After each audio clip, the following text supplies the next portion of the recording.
joined. Welcome, judges. So very good evening to all of you guys. I hope you are doing well. This is Tejas with this side, and this is time to embark this amazing grand mega debate. So your presence means us a lot, and by this amazing mega debate, our whole EL community is going to make a standards how to lead the country, how to leader for the country. This thing we're gonna do. So I hope you are excited to get started in the debate. So by this amazing start, I hope by this amazing mega debate, you will get some vision how to choose a leader, how to elect, how to do the elections. So let's embark the debate. By this enthusiastic embarkment, I would like to call out my co-host and the representative of Team A, as well as Mr. Duke. Please come on a stage and represent your team. Mr. Ryuk. Thank you so much, Tejas, for calling me. Good evening, ladies and gentlemen. My name is Ryuk, and I have the privilege of serving you all as a host, who will call out the Team A, which is Democratic Liberation Front, for their policy representation and presentation of the ideas. Democratic Liberation Front believes that in a democratic equation, the left-hand side can be empowered citizens only when the right-hand side is an accountable government.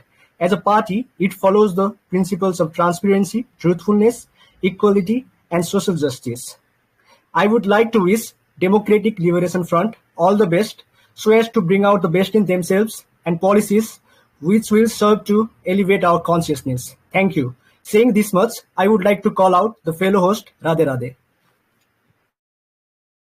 Yeah, thank you, Mr. Ryuk. So, good evening, ladies and gentlemen. I'm Radhe Radhe, and I'm the proud host from Team B. I think this is going to be the most unique debate in the English learners' history. And you will definitely, after completing this debate, you will gonna learn a lot. So I'm the host from Team B, that is the People's Vision Party, where we lead with clarity and serving with integrity, where every voice is heard, every opportunity is shared, and every dream has the chance to become a reality. So now let's not further delay. First of all, I also welcome to our honorable judges. So let's not further delay. Let's dive into the rules and regulations first, because whenever we start any kind of debate or any kind of formal ceremony or anything, it is very much needed that we should have proper custom so that we can enjoy fully and we can grab as much as we can.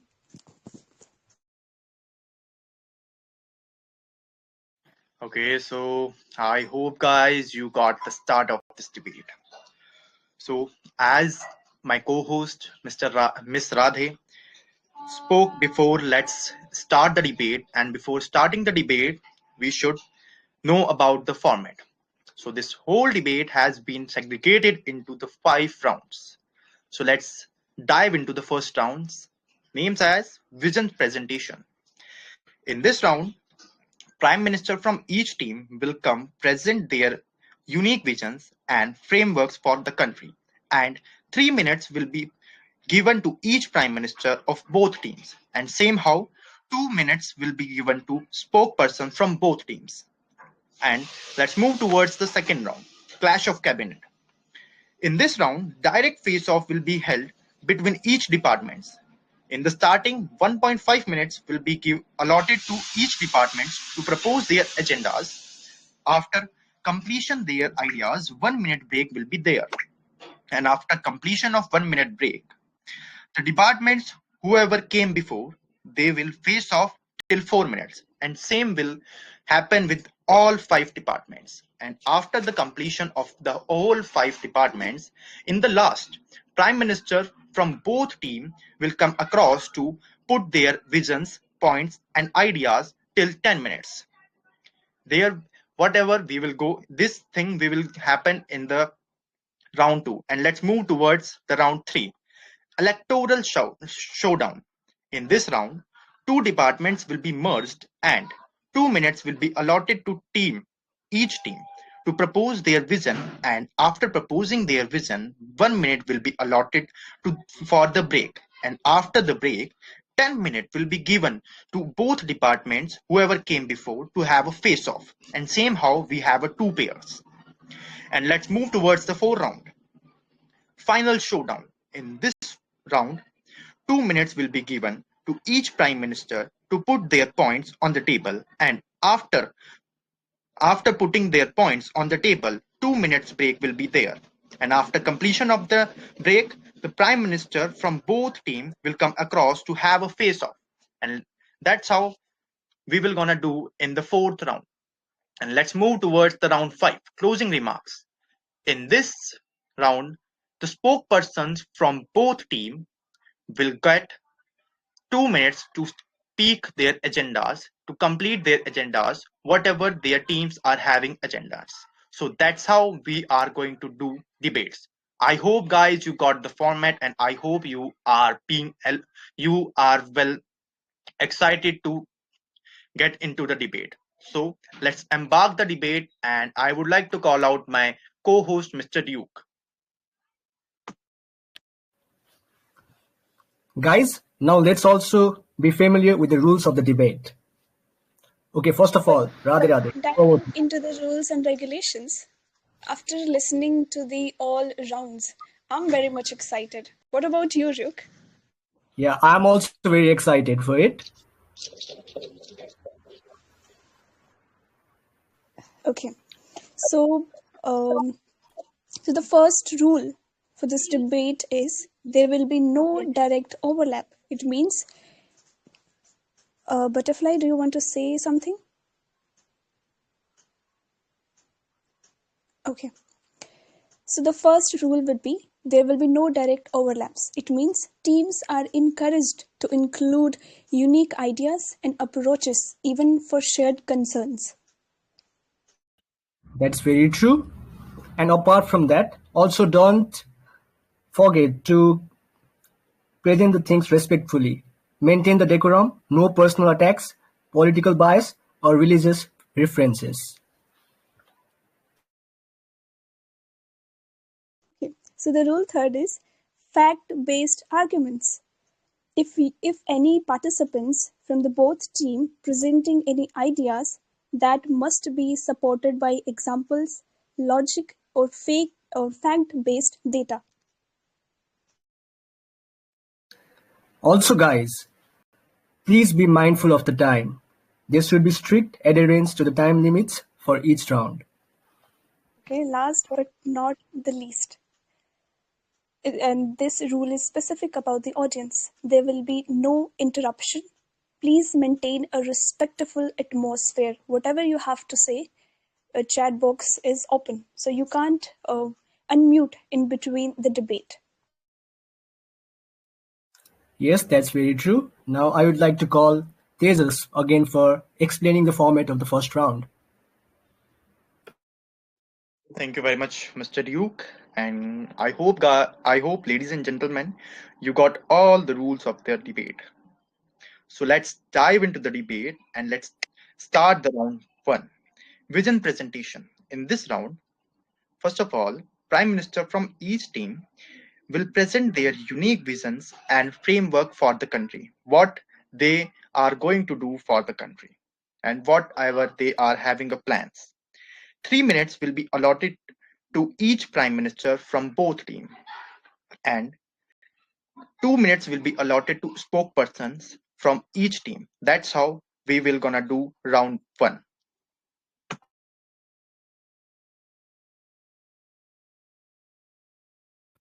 Okay, guys, now the wait is over. Let's quickly kickstart the round 1. So, for initiating the round 1, I would like to call the leader of the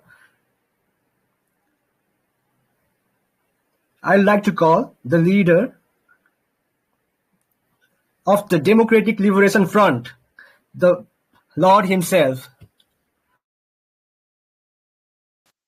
Thank you, Rick, for inviting me and giving me this stage to present my thoughts to the people of India. The on-screen timer will be there or not? Will be there.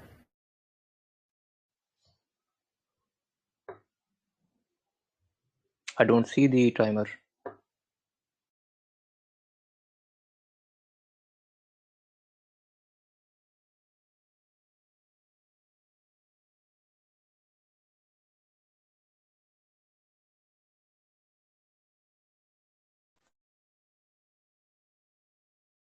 Okay, so are you ready, Lord?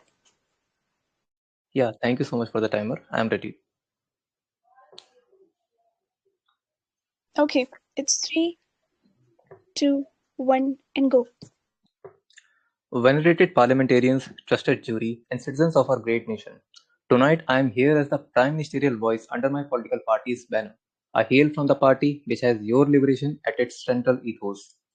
Through our blood and sweat, we have established democracy amongst all the odds in the nation within ourselves. But have we achieved liberation for the last man in the row?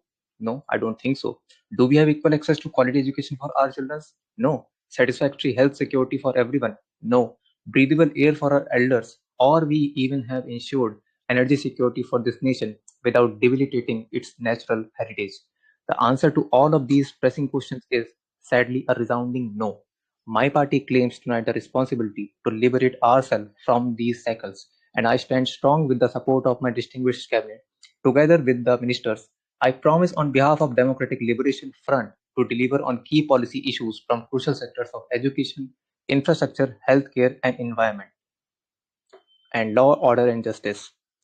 Moving forward to throw the light on such a ubiquitous problem that has infected our cities, something that everyone, regardless of their caste, creed, age, sex, religion, or economic status, has struggled against.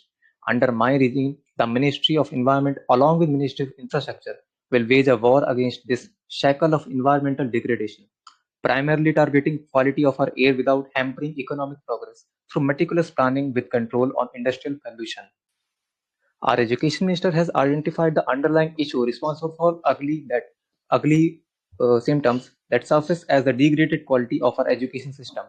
We have heard enough of blame game towards the lower bureaucracy, the teachers, the management itself. But instead of repeating those voices, we are here to liberate teachers from non-teaching tasks and let them perform their duty freely. Our party operates under the vision that to free the education, we have to free the teachers first. Now, with our country spending as little as 0.05% of its union budget to cure and prevent mental health pandemic in India, no wonder we have this festering wound just below the skin. With reasonable increments in union budget, our Ministry of Health will launch extensive policy to curb down the issue. Following the footsteps of our nation's founding fathers, we will both dispense administrative as well as judicial justice to the citizens of this country, with over 5 crore cases pending in the courts as per the National Judicial Data Grid (NJDG). While the justice awaits, the justice is denied, while balancing the ideals of both the popular saying that justice delayed is justice denied and justice hurried is justice buried. Our health minister, our law minister, and rest of our minister will ensure all the administrative justice to be delivered to the people of India. And this is how DLF looks forward with determination, with a vision to see India grow and to see Indians thrive. And we claim a chance to serve you, the people of India, with actual substantial liberation in true democratic sense. Long live the nation, long live Time the up. glory. Thank you.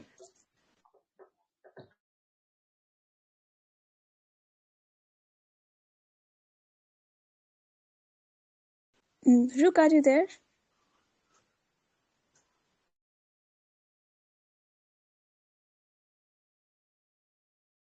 Okay, so next I would like to call the spokesperson from Team A, Firescar. Are you there? Yeah, am I audible? Yes, you are completely audible. Are you ready? Okay. Yeah.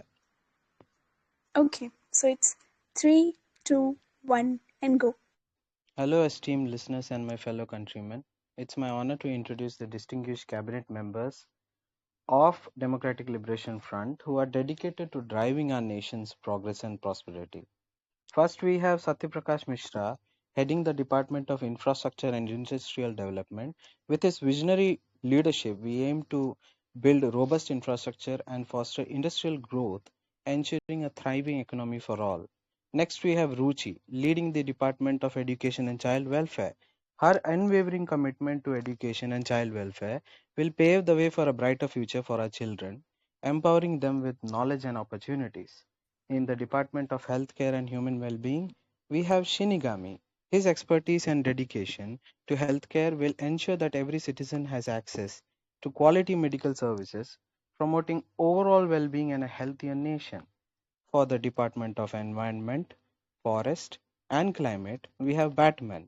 With his deep understanding of environmental issues, he will spearhead initiatives to protect our natural resources and combat climate change, ensuring a sustainable future for generations to come.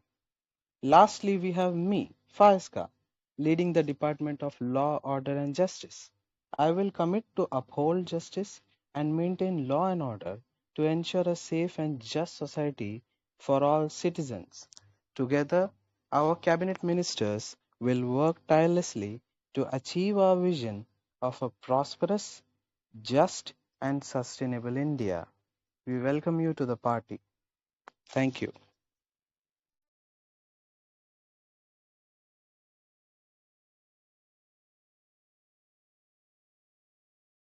Thank you so much, Firescar.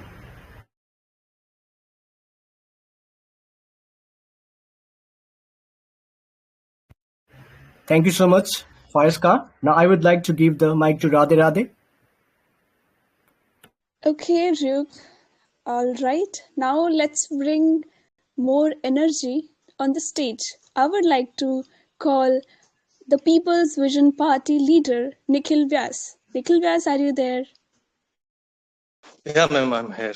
But please confirm my voice is clearly audible and I'm not having some distortions in my voice tone. Sir, it's crystal and clear and also very energetic. Thank you. So, are you ready? Yeah, I'm ready. Okay, so it's 3, 2, 1, and go. Well, people, a leader is not born. A leader is forged in the fires of challenges and the dreams of the people. Good evening, citizens of India. I am Nikhil Vyas, the Prime Ministerial candidate of the People's Vision Party, PVP. Our party stands for progress, inclusivity, and innovation, committed to turning challenges into opportunities. Together, we aim to build an India where every voice matters, every dream is nurtured, and every citizen thrives. Education is the foundation of a prosperous nation, yet India spends only 3.1% of GDP on it. Nearly 27% of children drop out by 10th grade, and millions lack access to quality learning. But don't worry, we are here. So under the Shiksha Ka Hak Yojana, Right to Education scheme led by the Minister of Education under our party, we will increase the spending to 6% of GDP, modernize curriculums with skill-based learning, and ensure free education up to the 12th grade for underprivileged children. Unemployment in India stands at 7.8%, with 31 million youth jobless. It's a big number, people. The wealth gap continues to grow every time, stippling opportunities for the middle and lower classes. But here's what, we have the solution for that as well. Rozgar Udan Yojana, yes, you heard it right. Employment Flight Scheme. Under the Minister of Economic Development, we will create 5 million startups by 2030. These initiatives will include access to credit skill training and digital platforms, ensuring every youth has the tools to succeed. And every 60 minutes, people, a woman is raped in India and crime rates continue to haunt our society. Justice delayed is justice denied. Under the Mahila Suraksha Yojana, our party will come with this scheme, Women's Safety Scheme, led by the Ministers of Women's Affairs. We will establish fast-track courts for crimes against women, implement a 24/7 Women's Security Task Force, and strengthen legal penalties to ensure safety and justice for every woman. India is the land of boundless potential, yet we continue to grapple with challenges like poverty, corruption, unemployment, illiteracy, gender inequality, pollution, and inadequate healthcare. These issues cannot be ignored, people. They demand bold solutions. Now, as your future Prime Minister, I promise to lead with courage, integrity, and a vision for a brighter tomorrow. Together, let's build an India, people, where every child learns, every youth works, every woman feels safe, and every citizen holds their head high with dignity and pride. This is our India. This is your India. This is our party's India. And the best way to predict the future of India is to create it. Let us create that future together with our party's visionary ideas and revolutionary implementations and formulatory schemes. Thank you so much for listening to me patiently. Well, this was certainly very much energetic, and there are still 1 second left. It was really energetic, Nikhil sir. Now I feel that I'm really sitting in a debate. Thank you so much, Nikhil sir. And the next, I would like to call our most intellectual spokesperson, the Saksham. Saksham, are you there? Thank you for having me. Is my voice audible? Your voice is crystal clear. Wonderful. I'll begin now as the timer starts. Good morning, good evening, and good afternoon to everyone joining from different and distinct time zones. Today, I stand here proudly as a spokesperson for the Team People's Vision Party that truly embodies excellence. We are not just a group of individuals. Each of us has been handpicked like diamonds from our leader, chosen for our expertise, passion, and commitment to our respective field. So let me introduce you to the incredible minds driving our vision forward. Firstly, we have Anam, leading the Department of Infrastructure and Industrial Development. She is a powerhouse, sharp, well-informed, and loud enough to ensure no point is overlooked. With a background in political sciences and unmatched knowledge of Indian industries, she is building the infrastructure of the future. Next, there is Sathya, heading the Department of Education and Welfare. I call him our bullet train. His speed is delivering insights is unparalleled, and his research is always backed with rock-solid data. Then we have Werido, the voice of all environmentalists. She leads the Department of Environment, Forest and Climate Change with unmatched dedication. Guess why? With years spent in mastering environmental sciences, she symbols the resilience and relentless advocate for sustainability.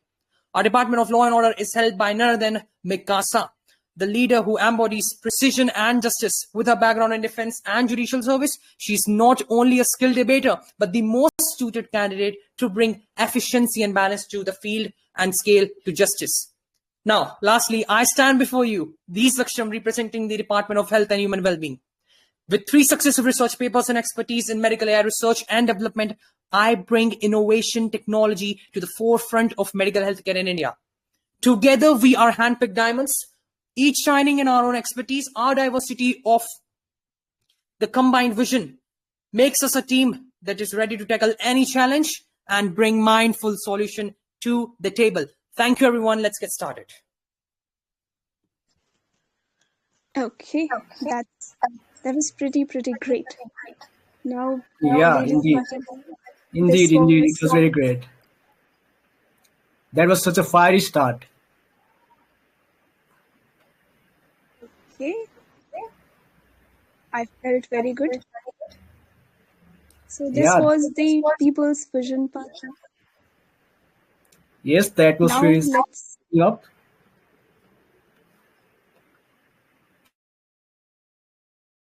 Okay, so after the successfully completion of the round first, let's dive into the round second. So Tejaswa, are you there? Very much, Ms. Radhe.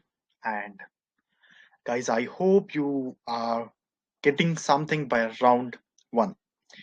That kind of energy is needed for any kind of debate. So I hope you got the introductions of the all participants, all parties, and all members of the parties. And the energy was the amazing by every participants. So all the best to every participant and both teams. All the best, guys. And let's dive into the round 2, guys. And that's name is Clash of Cabinet. In this round, directly face-off will be held between each departments. Here we are having 5 departments, as the spokespersons spoke already. In the starting, 1.5 minutes will be allotted to each department to propose their agendas, ideas, and points. After completions of ideas, 1 minute break will be there, and after the break, Each department, whoever came before, they will face off till 4 minutes. And same will gonna happen with all 5 departments. And in the last, the Prime Minister from both teams will come across to have a direct face off between each other and propose their ideas, agendas till 10 minutes. So that will be our round 2.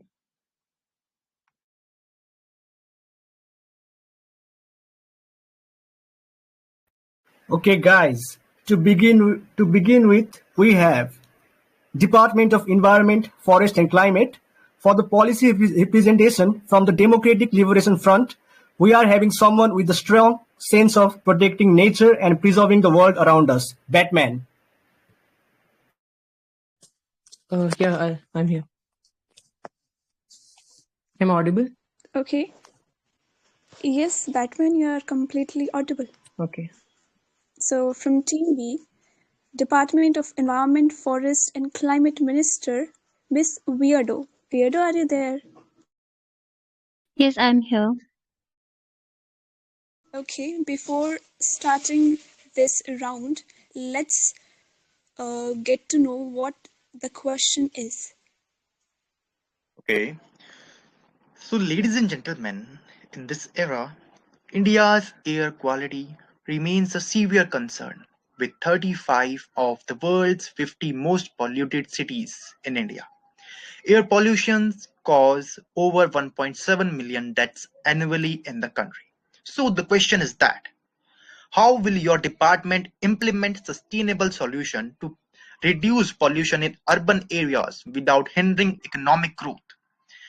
What specific strategies will you adopt to combat climate changes and achieve India's net zero carbon emission target by 2070?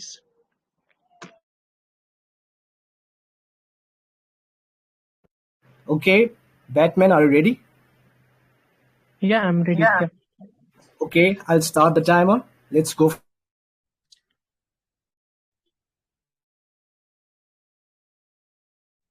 Okay. So, as the Minister of Environment, Forest and Climate Change, I feel it's my responsibility to address something that affects each one of us, the air we breathe. If you look at the statistics with 35 of the world's most polluted cities in India, and it's clear that what we have been doing is not enough. We need something bold, something transformative, and something where our Nirmal, that is where our Nirmal Vayu vision comes in. This isn't just another plan on paper, it's fresh, practical approach to tackling air pollution. We are introducing cutting-edge solutions like plasma purification system and carbon capture technology to clean our skies. We are making sure polluters are held accountable through the polluter pays and repair principle, while rewarding industries and individuals who adopt greener practices with green scorecards. But more importantly, this mission is about involving everyone, citizens, industries, and communities together. Together, we are not just fighting pollution. We are building a healthier, more sustainable future where clean air is a reality, not just a privilege. This is our moment to act, and I am confident we can make it happen. Thank you. Jai Hind, Jai Bharat. That was a wonderful display, wasn't it, Radhe Radhe? Undoubtedly it was. But before this, I would like to call my intellectual minister, Werido. Werido, are you there?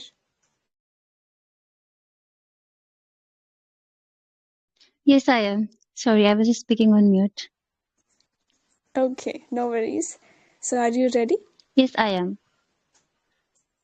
Okay, it's 3, 2, 1, and go. Respected members, distinguished guests, and fellow citizens, as the Minister of Environment, Forest and Climate Change, I present a stark reality. Air pollution is costing India a staggering $50 billion annually in healthcare. As highlighted by the World Bank, this urgent crisis demands immediate and bold action. I stand before you today with a clear mission to secure a cleaner, greener, and more sustainable future for India. Clean Air Revival Plan, CARB 2030. Our goal is simple: cut air pollution by 10 to 15% by 2030. We will empower industry to adopt cutting-edge tech like carbon capture and selective catalytic reduction.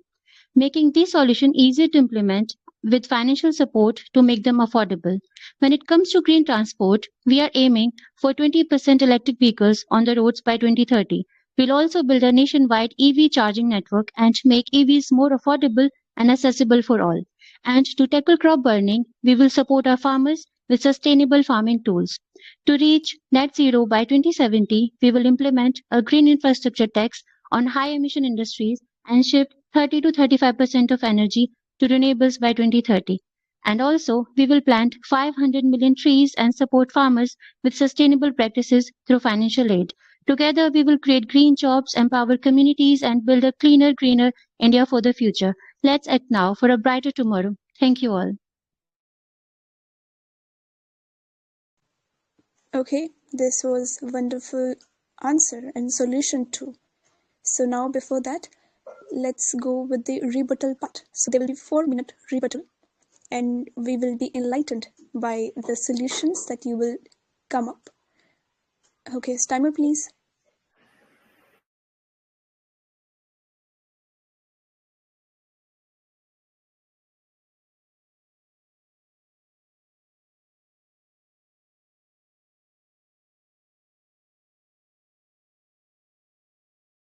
Okay, so Miss Werido and Mr. Batman, are you ready for the rebuttal? Yes, I'm Yes. ready. Okay, so it's 3, 2, 1, and go. Okay, so ma'am, Okay, as you so mentioned, a massive push for renewable energy. I have a simple question to you. If you look at the Niti Aayog report, India needs an estimated 50 lakh crores over the next 20 years to meet the renewable energy goals. Given the current situation, the physical deficit of 6.9% of GDP and budgetary constraints, how do you plan to mobilize this kind of funding without, making burden of economy on India? Like, what specific financial mechanism do you propose to support such massive investments? the policy that I propose will not cost much. It will only take 15% of the Indian department's budget, that is for environment, climate, and forest, and it is not much. And it will not cost, as I've mentioned already, we are going into losses. Approximately annually, we are losing almost 1.5 lakh and more than that 1.5 lakh crore rupees just in healthcare because of air pollution, and it will be equivalent. So if you consider the amount that we are investing in the environment department, consider the losses as well. And since we are losing our GDP, then it is a great deal if we can utilize that amount here in this particular department, so we can make our air breathable and also we can save our people's health. So, thank you so much for asking such a good question. I have one question for you. You have mentioned in your speech that there will be this plasma purification system, and now you're talking about that like we do not have budget and it will cost a lot. So, do you really know how cost effective is this plasma purification system is? Do you know that how expensive it is and how many countries are using it? Are we able to use this plasma purification system in India at this point of time? Ma'am, we have plans for this. Like under the Shakti Nyay Bharat Kosh, we have planned to leverage funds from the carbon credit market, like green bonds and private public partnerships, which will ultimately reduce the dependency on taxpayers' money. And additionally, we are aligning with the commitment from the nationally determined contribution NDCs under the Paris Agreement, if you know, attracting the global investment. So I think capital is not the problem. Unlike the reactive measures that we are taking right now, our policy is mandates real-time air quality monitoring in urban areas, and we are planning to install 1,000 new automated monitoring stations to ensure data-driven interventions. For example, like Mumbai's air qualities by 10%. By Mumbai's air quality improved by 10% in 2024 after implementation of strict monitoring and intervention policies. So we have such plans to tackle this problem. Now, my second question to you is, your policy basically aims to significantly expand renewable energy infrastructure. But when we consider the current cost of renewable energy projects in India, it stands approximately around 3 to 5 crores per megawatt. How do you plan to secure funding for 10,000 megawatt renewable expansion, especially with India's high physical deficit and limited public sector funding option? Can you Do you please have any repeat your plans? Yeah, yes, I would love to answer your question, but can you please the last part of your question? I'm asking if you consider the current cost of renewable energy projects in India, that stands approximately 3 to 5 crores per megawatt. And if you look at your plans for the future, is 10,000 megawatts for renewable expansion, how you are going to do it? I'm asking about the cost. Do you have any policy? Yes, we do have a policy. As I've already mentioned in my policy, that renewable energy in India, it's a really pivotal role in addressing the country's energy, and it demands mitigating climate change. But we will increase investment in solar energy because India has vast solar potential. So if you'll expand solar parks, it will improve the grid Guys, I'm not. infrastructure, and it will.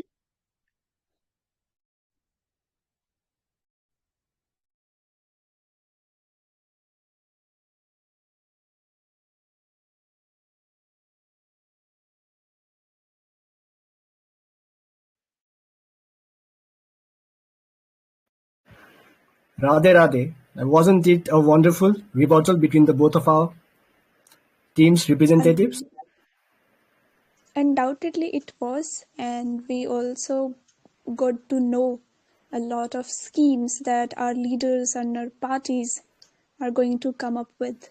Yeah. It was indeed very insightful from both of them.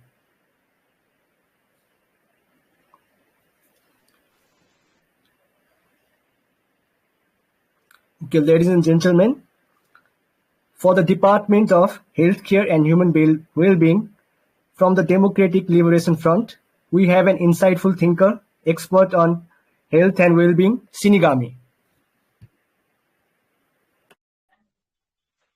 Hello, hi. Okay, so from the People's Vision Party, the Department of Healthcare and Human, the minister is the Saksham. Saksham, are you there? Yes, I am here, and it's my pleasure. Thank you. Okay, before that, let's see what the question would be. Okay. So, ladies and gentlemen, at this time, despite India being our world's largest vaccine producer, over 1.4 million children are 5 years still die annually due to preventable disease, highlighting gaps in the healthcare delivery and immunizations programs. So the question is that how will your department strengthen healthcare infrastructure to ensure equitable access to immunization and primary healthcare in rural and undeserved regions? What strategies will you implement? Just wait for a while, guys. Okay, sorry for disturbance. What strategies will you implement to address malnutrition and improve maternal and child healthcare outcomes in India?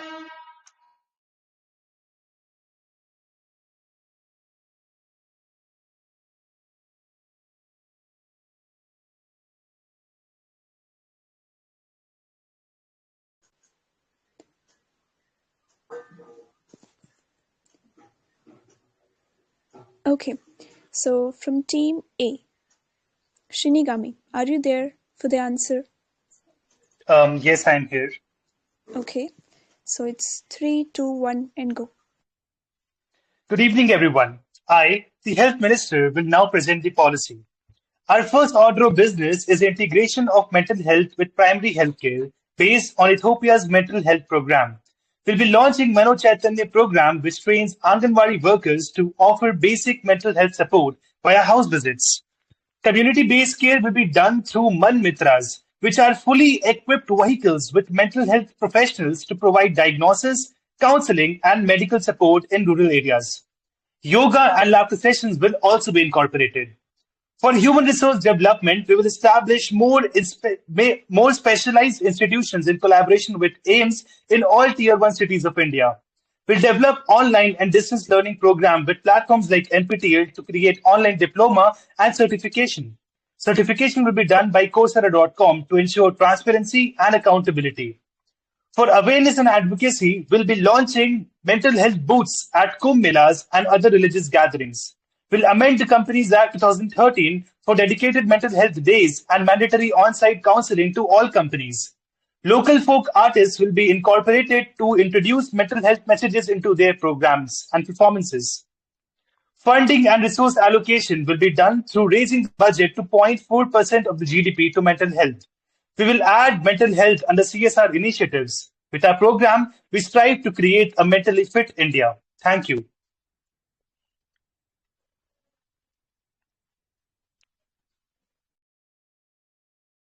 Thank you so much, Shinigami. That was very insightful and your energy was on point.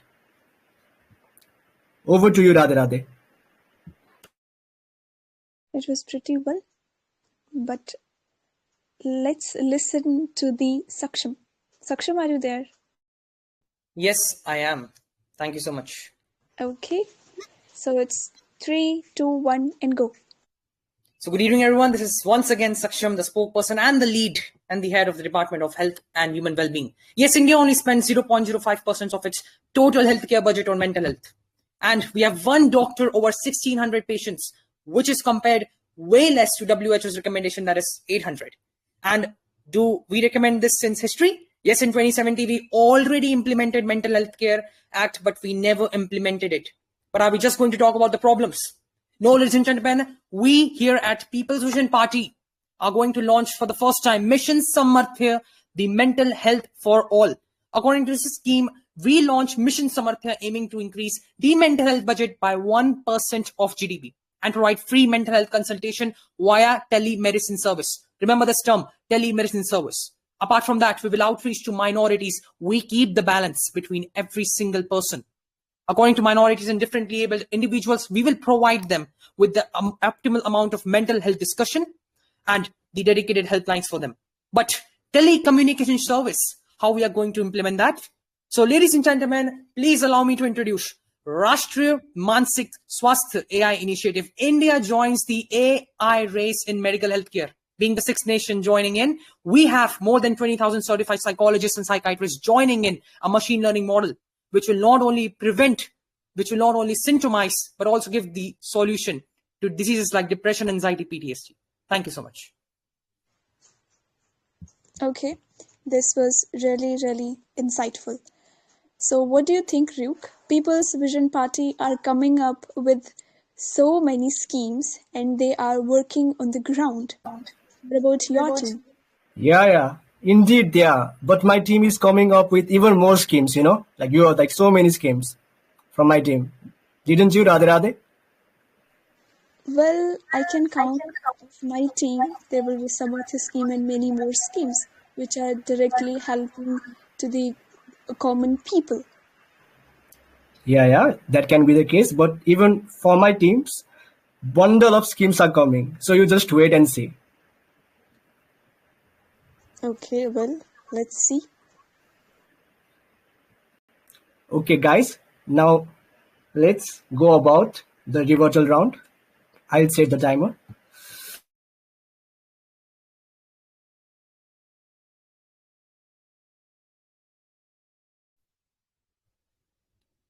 Okay, so Shinigami and Saksham, are you ready for the rebuttal round?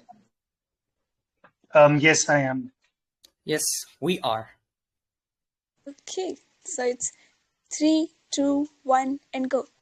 My question to Shinigami: how does the department plans to integrate mental health service into primary healthcare centers effectively, considering the severe shortage of trained general practitioners in medical health, but not only in urban section, even the rural section?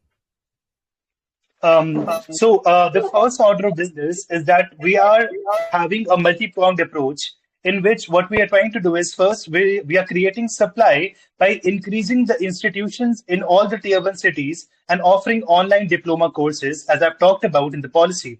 Then once we have the supply of the psychologists, what we're trying to do is we are launching a remote vehicle called Man Mitras, which will go to the villages, even in the remote areas, to make them the services accessible. And apart from that, the panchayats and all the local bodies will be asked to incorporate yoga and laughter sessions as well, which are very close to the reality of mental health.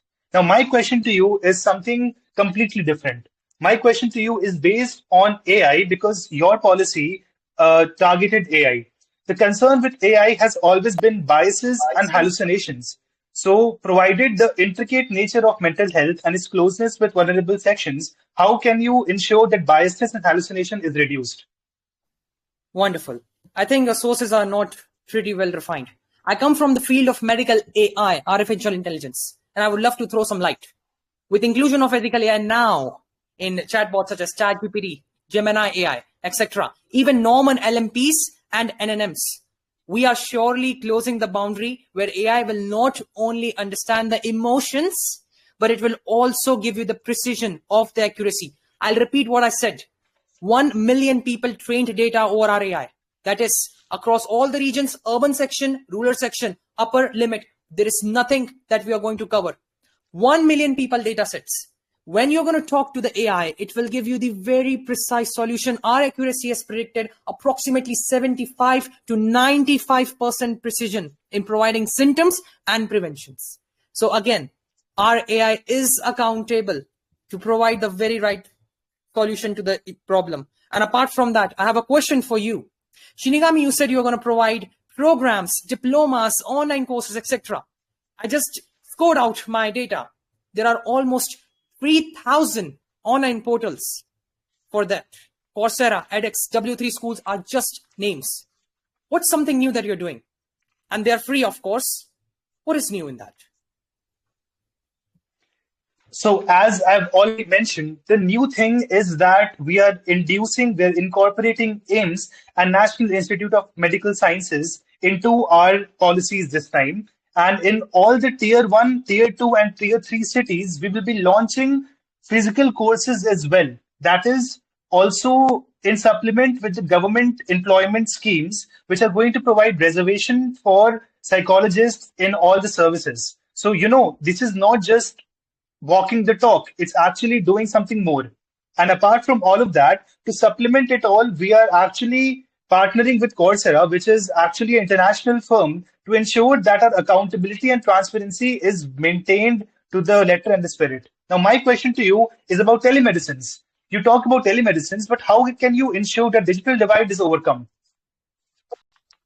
According to consensus, almost 300 million people across India uses AI. Guess what? We are the leading country in consuming artificial intelligence and NLP services. So I don't think there is any barrier that we have to counter. And I would like to state this. Your answer was brain fogged. Sorry, my friend. Your answer was repeated to what I asked. If you are collaborating with Coursera, that makes no difference. Time up.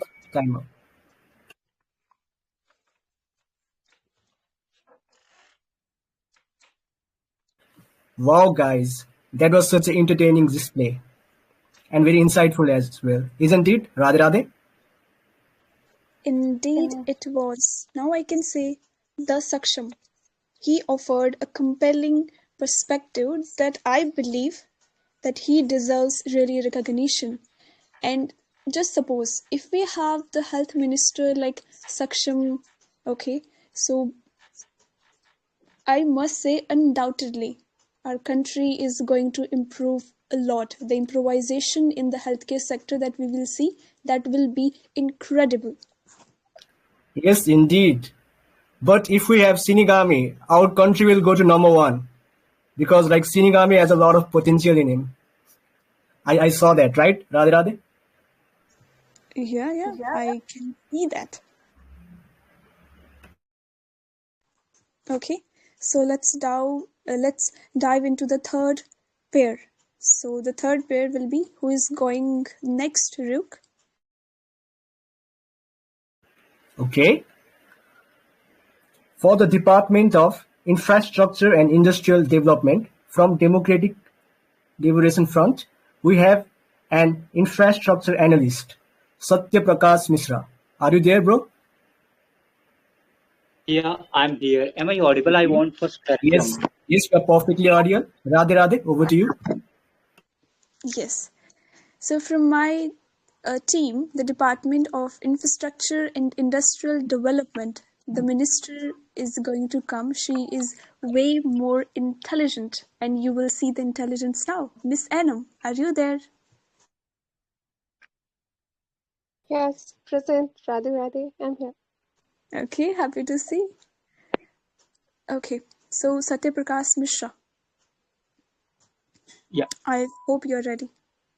Yeah. Okay, so it's okay.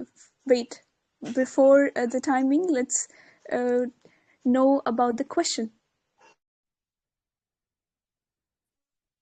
What are you? Okay, Can you repeat guys. it? Yeah, Will it's there be time to have any a question. questions as well? I'm not getting Okay, what you're saying. Satya Hello. Prakash, time to have a Yeah. question. It's time to have a question. Let's drop a question and you will have to answer over the question. So guys, let's move towards the another Department of Infrastructure and Industrial Development. So, ladies and gentlemen, India's current logistic costs as a percentage of GDP in approximately 30 to 14%, significantly higher than global benchmarks like the USC and Germany. This efficiency hampers India's competitiveness in global markets. So the question is that how will your department address these logistics influences to make Indian industries globally competitive? What innovative measure will you introduce to accelerate infrastructure development and undeveloped regions without bundling public debts? Okay, Satya Prakash Mishra, it's time Yeah. for the answer and solution. So it's 3, 2, 1, and go. So, as we know that we have entered in the phase of contradiction in the process of 1990 when we have found the LPG reform, and the first quadrilateral triangle that we have brought on the table was 2001. Later, we have entered the third phase of that specific PPP model that is exactly we talks about since 2040, where we have brought a tremendous transformation in context of the infrastructure development. With the policy making, even if I talk about the current context, the policy making that exactly we are going to focus upon will touch upon not only the one aspect of the internal infrastructure. As we know, the global average is of the 8% that we talks about. India is matching that of the 14%. But if you are going to focus upon we are the land we are having making we can increase that specific pace because we are having the employment of we are having the good number of people here. Simultaneously, we are not lacking in context of wealth creation, which is would have been one of the biggest hindrance. And the third thing which is required to be focused upon is that we are not only going to focus about the internal but the external too, where we are going to make the policy like the Sagar Mala, everything like that, where we will connect a different part of the world. And in the process of doing so, we are going to bring a very comfortable environment where the connectivity is going to minimize and the cost of our expenditure in context of our travel will also minimize. So the very unique aspect which is required to be focused upon is that the wealth creation is going to boost up from there and leverage would be provided there in the process of policy making, which is called the ease of doing business. So my very foundation of my policy will come from the ease of doing business, where I'm going to give the leverage and comfortable environment for the multiple policy by the policy making and giving competitive ground. Thank you, and that's all. Wow, that was exactly on time. And I can say for sure, Democratic Liberation Front flag is flying very high. Isn't it, Radhe Radhe? Well, sorry, I don't think so. But yeah, let's call our Miss Anam. Miss Anam, are you there? Yes, Miss, I'm here. Okay, with full confidence, it's 3, 2, 1, and go. Greetings, my fellow debaters. And on this side, the Minister of the Department of Infrastructure and Industrial Development. Today, I address the issue that affects millions of our citizens and in online digital scam. So, if I talk about years, online scams in India have risen up by 300%, leading a 1,200 crore rupees in losses in 2023 alone, and which is a handicap part of India's GDP. So this is very alarming situation. So for this, we are addressing to address this concern, we will be soon launching the Bharatiya Digital Initiative.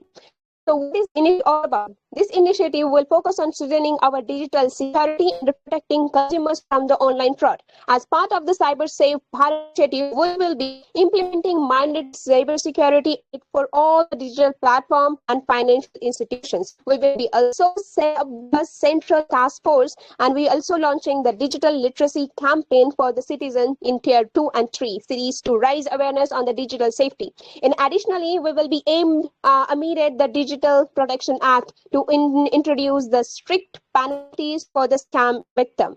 Monitoring the multi-factor authentication for all the digital transaction.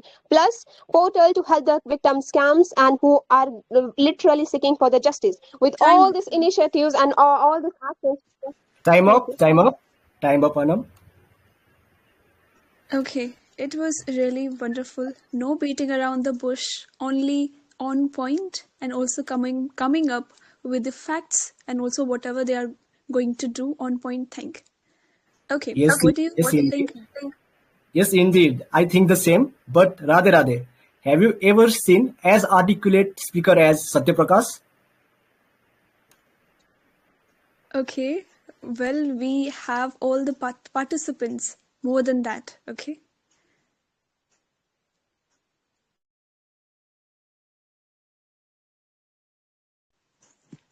Okay, so we are done with the 3 departments. Now let's dive into the department 4th, and that is Department of Education and Child Welfare. I think this is the most favorite department because we Yes, all indeed. are very much excited and also very much concerned about this education because whatever is happening, it is really need to change. Now let's see if our People's Vision Party is going to change it for sure. What about you, Ryuk? Okay, I so don't know about people vision, but co-host guys, Democratic Liberation Front is respected gonna co-host change it for guys, sure. I want to say something right now. So here we are having a rebuttal also with the Department of Infrastructure and Industrial Development. Oh, So please be prepared about that.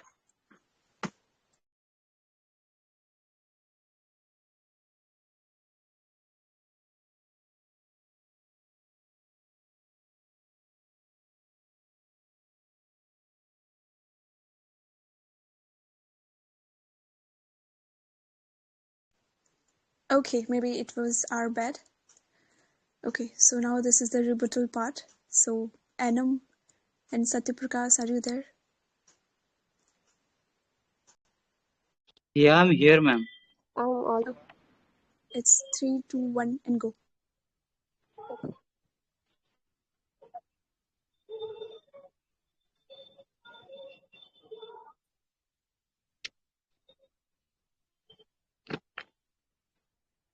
Yes, Minister, you may proceed with your question.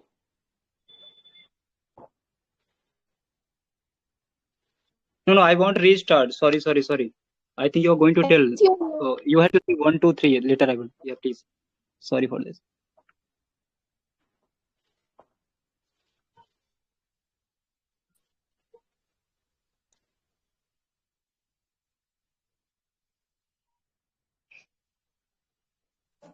Yeah, start now. So, so how do you think that you are really going to resolve the problem of India, a country which is one of the fastest growing economy, but simultaneously you are also witnessing that we are not able. There are a whole lot of the infrastructure development that we are going is not matching with the quality concern. All right, very good question. But as I mentioned, the promoting digitalization and ensuring the safety of the people, it is very, very important concern about the in today's society as we are living in a digital society. By implementing digital platform for tracking and managing cargo and streamlining custom procedures and products and improving infrastructure flow will enhance the efficiency and transparency by initiating the scheme. After that, I would like to talk about the development and the moralization of the logistic hubs, like establishing integrated logistic hubs to connect the different models of the transportation will settlement and movement of the goods and services, which increase the GDP and the growth of the economy. So now my question I would like to ask you, that is, how would you ensure that when you are saying about the you are going to create the job security and enhance the job security? So World Economic Forum report said that in 2023 that predict that automation and could displace us 85 million jobs by 2025, even as it is created 97 million jobs in roles. How does your industrial development plan address the potential displacement of workers, and especially in the region of the heavily relentless in industrial sectors? So there's a simple and nutshell solution. As we are going to talk about, always we have seen in the word of transition, the word is not going to be stable always. So requirement of today is not exactly would have been the requirement of tomorrow. So the problem that we are going to resolve, the same notion has also come into existence when it's come about the different types of things. Like when we talk about that we are entering the phase of computer, what will about the job? So later we have seen what types of transformation we have witnessed. The whole lot of the job opportunity has come on the table. In the same manner, if you are going to focus upon when we are going to keep these one step forward, simultaneously the other technology which are also coming on the table, such as the dominance of robotics and everything, where we are inculcating ourselves for the sophistication and making it more comfortable for the people, where they are going to connect themselves and they will reach at a point of clarity where the problems are going to resolve in a very more simplistic and very applicable context. So the question of mine would be is that how do you think really the model and the policy making that exactly you are thinking in context of infrastructure is practically acceptable in the current context? It is pretty much very acceptable in today's digital era, because everything is possible. If I talk about the strengthening the urban planning by implementing comprehensive urban planning and strategic initiatives will develop the infrastructure of urban areas, and that will reduce the pollution of the urban areas and increase the activities in the rural areas. By increasing the activities in rural areas will going to boost the rural areas as like urban areas. For example, if we are emphasizing and encouraging the industries to go where the unused land and you are not harming the environment, so definitely we are going to promote the sustainable development and we can achieve as well. So this is to your questions, like if we are going to focus on the industrial development and we are promoting encouraging the foreign investment inevitably as well as the GDP is to step international level. What? Okay. It's time up.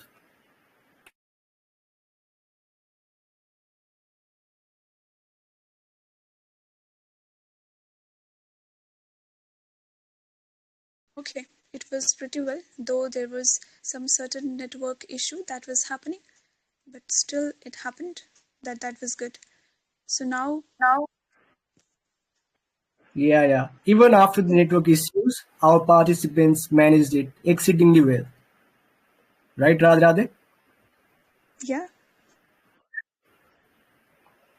That's pretty well managed.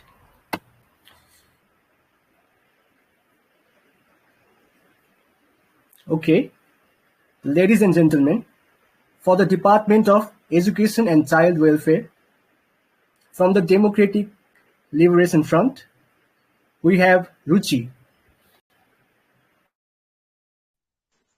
Yeah. okay. Am I audible? Yes, you Yes, are audible. over to you, Radhe. Okay, so ladies and gentlemen, from the Department of Education and Child Welfare, from the People's Vision Party, it is Mr. Satya. Mr. Satya? Am I audible loud and clear? Yes, you are completely Yes, audible. thank you.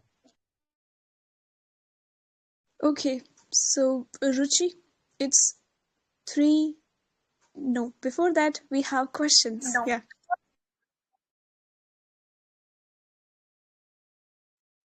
Okay. So guys, let's move towards the another department of Education and Child Welfare.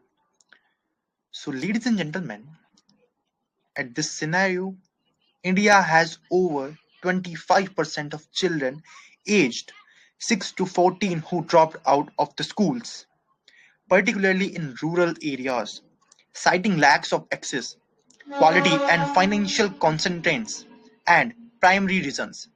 So the question is that how will your department ensure universal access to quality education for children, especially in rural and marginalized communities? What is your strategy to bridge the gap, the digital learning infrastructure, and make education future ready in the post-pandemic era? I'm repeating your questions. What will your department ensure universal access to quality education for children, especially in rural and marginalized community? What is your strategy to bridge the gap in digital learning infrastructure and making education future ready in the post-pandemic era? Okay, I think Okay, you thank you, Jesus. listened to the question very well. So now, Miss Ruchi, it's 3, 2, 1, and go. Good evening, everyone. I, Ruchi, from the Department of Education and Child Welfare. Students in rural area often drop out of school due to multiple reasons, but the main key factors are lack of awareness, poverty, and education quality. To tackle all this problem, our government has formulated the policy where we have multiple schemes. First schemes is Har Ghar Padhega India to promote awareness campaigns to educate public of rural areas. Second, we have Shiksha Sahayata Yojana. The dropout rate of girls in rural areas is slightly higher than boys, which stands at 35%. To encourage them to continue their studies, we will provide scholarship of 500 rupees per month. And to improve the quality of education, we have Shiksha Gunvanta Abhiyan, in which we have mentorship program for teacher, in which teacher will be trained by peer experienced teacher and technical experts to cope up with this digital era. And we are going to remove extra burden of data collection like Janganna and distribution of means so teacher can give their full potential on teaching under free teacher free education. And to fill the gap of digital literacy, we have digital literacy program. Currently, only 20% of government schools have digital classroom and internet connectivity. We aim to increase this to 60% by 2030. So our students going to prepare for this digital era. Thank you.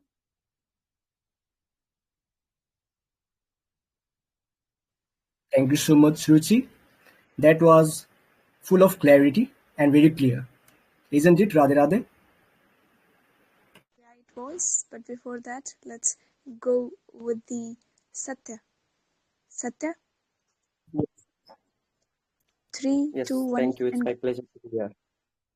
Greetings to everyone. Yes, that's the need of an hour to be addressed. Dropout rate, right? Because we don't consider children as to be molded, but rather to be unfolded. In this regard, our scheme, Servo Shiksha Plus Digital Program, has launched Aadhaar linked unique education ID, which tracks dropout rates and academic endeavors. We not only focus on the dropout students, along with them, we focus on uplifting tribal community who stays at the outskirts of the mainstream community. They don't even have attached to well-level education. So uplifting them through education is very important, for which under the Act of Right to Education 2.4, we build tribal aka Adivasi Shikshana Kendra and mandate free transportation, free books, encourage physical activities, and provide midday meal service. Regarding digital learning, we need to bring equity between urban and rural students, for which under post-pandemic learning scheme, we dispatch digital van, which is enabled with 5G internet and plus voluntaries wherein students can internalize and discuss, which is going to bring about a great revolution. Along with that, we also launch research fellowship incentives wherein we give 25,000 for students for 6 months once.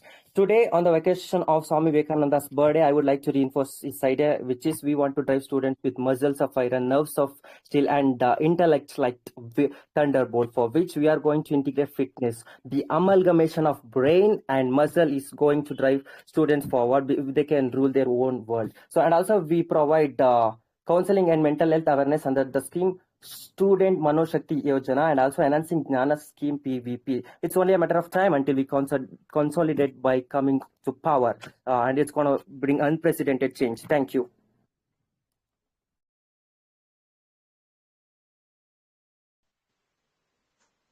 Okay, pretty well. This is nice. What do you think, Ryuk, on this? Yeah, it was brilliant. Yeah, it was very nice and very fascinating to hear. Got to know about a lot of things. I think whoever is there in our parliament or anyone is there, they should listen, because the kind of ideas that our youth is coming up with, those are really, really incredible.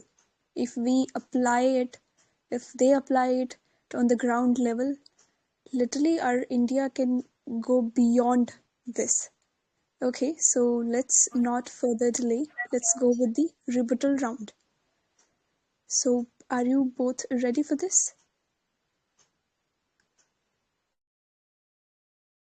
Yes, we are. Yes, I am.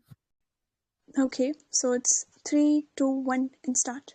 My first question to the opponent Okay. is, with raising cases of misinformation, abuse, and unsafe sexual practice among youth, our party under the scheme Right to Student Education has recognized the need of sex education to provide biological knowledge. In the light of this, what do you think? Satya, slow down. I am not able to understand you. Okay. Please repeat With the your... rising cases of misinformation, abuse, and unsafe sexual practice among the youth, our party, under the scheme Right to Student Education, has recognized the need of sex education to provide biological knowledge. In the light of this, what do you think about the inclusion of LGBT plus studies? We support it. What about you? Well, LGBT community, everybody have their rights to sexualize as they want. So we have a proper monitoring policy and counseling department, which are going to ensure the mental well-being of those students who are struggling about sexualizing. So that department is going to take care of that, and we will make sure that there would be a council to per school to ensure this problem. Okay, Satya, my questions for you that there is often lack of efficiency and transparency in education department, and you have proposed a lot of schemes. So how you can ensure that how you can ensure the transparency and efficiency in your department?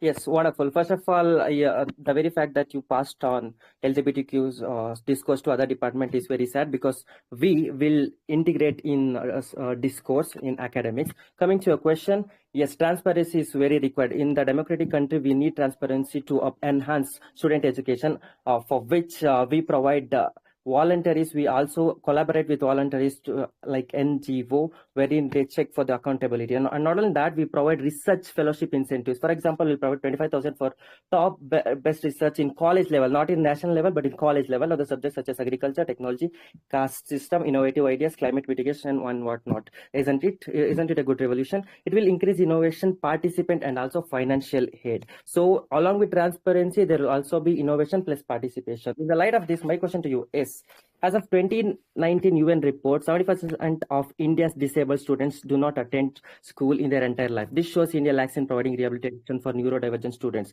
In this regard, how would you approach their rehabilitative care, and also what study pattern would you set for students with learning disabilities such as ADHD, OCD, and autism? Like, just schemes won't help, isn't it? Well, for this we are going to fund school for infrastructure, where we're going to build a suitable path and washroom for disabled students so they can school, because in most of the school we don't have the path or facilities for the disabled children. So we are going to make school we are going to make to strengthen in this portion. And what is your second question? It's about education pattern. Please, you should be careful while listening, being the party member. No problem, go ahead. Okay, so for the education pattern, we are in our Shiksha Sahayata Yojana, we are going to introduce a new scheme where we are going to take care of disabled, and we are going to train teachers as well for students who are disabled to take care of them. And yeah, that's but the all. problem Thank is you. we need aid for rehabilitative care. That's the need of an hour. Thank you.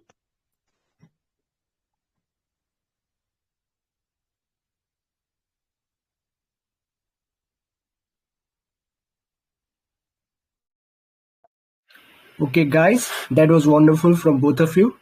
What do you think, Radhe Radhe? How was it? Yeah, indeed it was. So, Yeah, yes, it was like fire versus ice, right? yeah, I believe so. Okay, guys. Now, last not the least, we are going to call for the Department of Law, Order and Justice.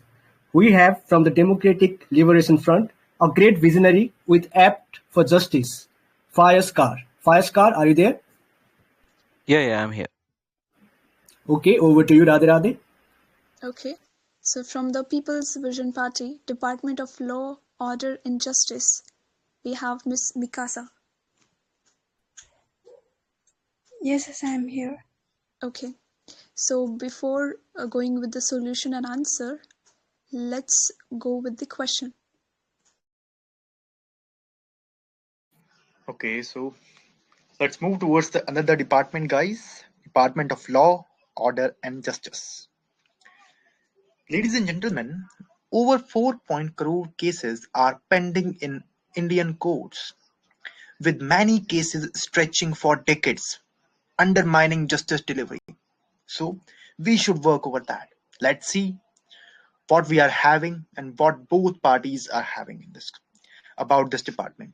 So your question is that how will your department address the backlog of cases and ensure timely justice for citizens?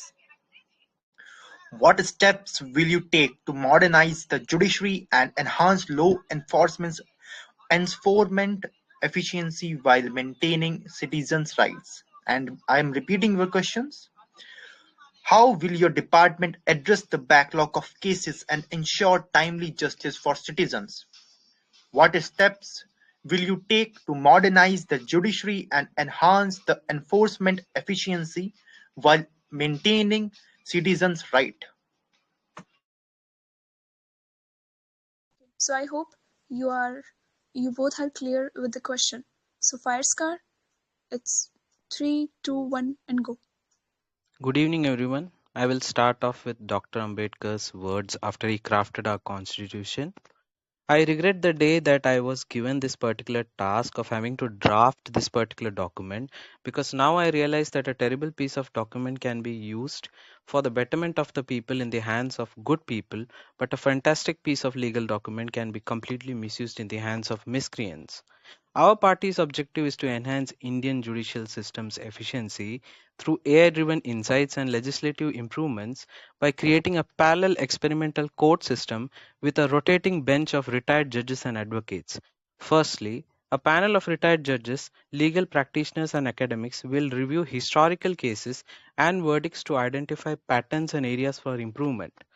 Selected previously resolved cases will be reviewed and validated for accuracy. Later, AI engineers will create and train machine learning models to simulate judicial reasoning while ensuring local data privacy compliance.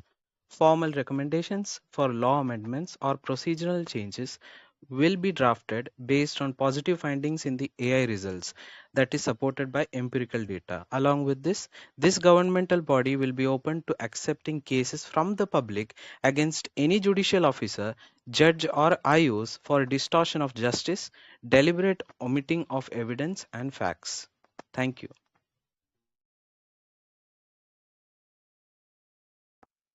Very well spoken, Firescar. That was very clear, isn't it, Radhe Radhe? Yeah, it was. Well, there were 3 seconds left. It was good. Now I would like to call Mikasa. Yes, I am here. Okay. So 3, 2, 1 and go. Good evening, all. This is Mikasa, leading the Department of Law, Order and Justice. The judiciary, the backbone of our democracy, is at a critical juncture. Gender-based violence cases rose by 15% from 2020 to 2022. Yet, the conviction rate is only 30%. Case backlogs and delayed justice persist due to gaps in infrastructure and technology, despite efforts like the e-courts project. To address this, I purpose the Nyaya Speed Reform Act and integrated digital judiciary portal. These reforms will ensure fast-track courts resolve civil cases within a year and hire retired judges to reduce backlogs. Full digitization of records with AI-based scheduling will enhance efficiency, while specialized courts for gender-based violence and improved victim support will strengthen justice delivery. In addition, promoting mediation and arbitration, penalizing frivolous cases, and involving law students as interns for simpler cases can significantly ease the burden. By consulting senior judges for customized strategies, we can ensure timely and equitable justice. It's time to modernize our judiciary, uphold the rule of law, and restore faith in our justice system. Thank you.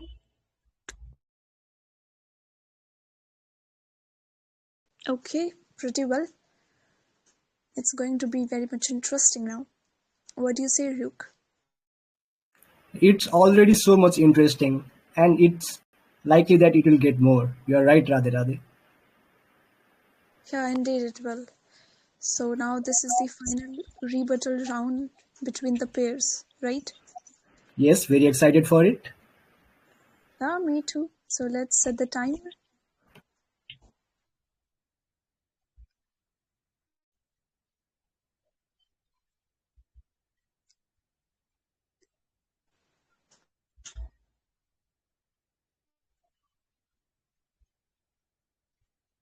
Okay, I hope both representatives are ready, right?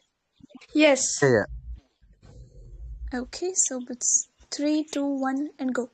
So my question to you is: the India Justice Report 2022 revealed that police vacancy rates remain at 22% nationally, directly impacting case investigation timelines. How do you plan to recruit, train, and modernize law enforcement to expedite case processing? Yeah, thank you for the question, Mikasa. Unfortunately, 45% of the cases that are pending in the Supreme Court is not based on criminal based charges, but it is dispute cases, family law, and all such sort of issues where there is no convicted murder or something like that. And the criminal cases that is pending actually in the court is significantly lower. So, since 45% is the disputed cases where the parties equally come and ask for recommendations and solutions, and there is no common ground to deal with, there needs to be a system and policy in place to amend laws. There was none of the policies that you mentioned, even fast track courts, which is already present in the Indian diaspora, is not at all working properly. So my question to you is that in an ideal democracy, even a poor person with ample primary proof should be allowed to hold a judge accountable. However, none of the policies that you read aid in directly holding the judges accountable for their mistakes. How can you answer this? Can you repeat the question, please? It's about holding the judges directly accountable with evidentiary proof in an ideal democracy. Every citizen should be allowed to do that. But currently, in the Indian constitution, in the Indian governance, and in the policies that you mentioned, there is no accountability that is put on judges. How can you address it? Okay, wonderful question.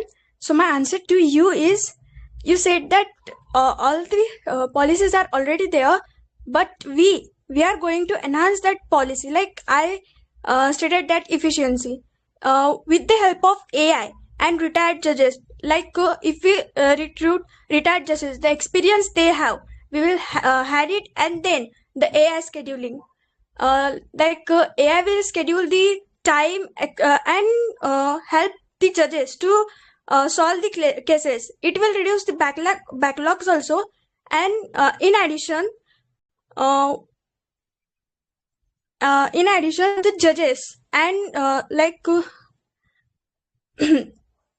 the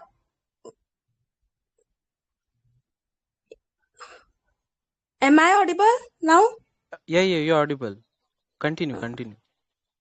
Yeah.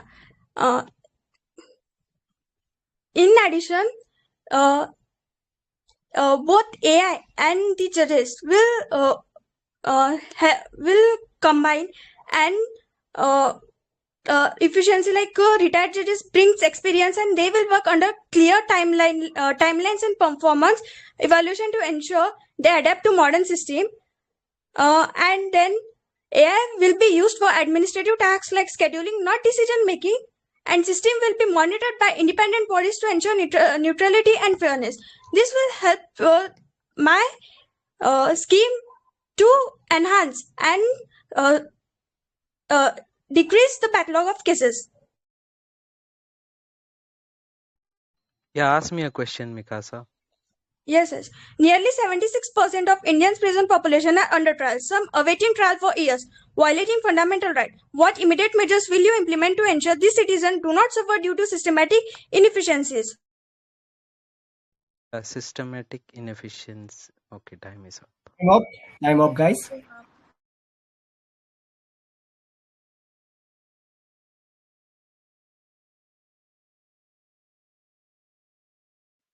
Okay, so Radhe Radhe. Now we are done with all the representatives.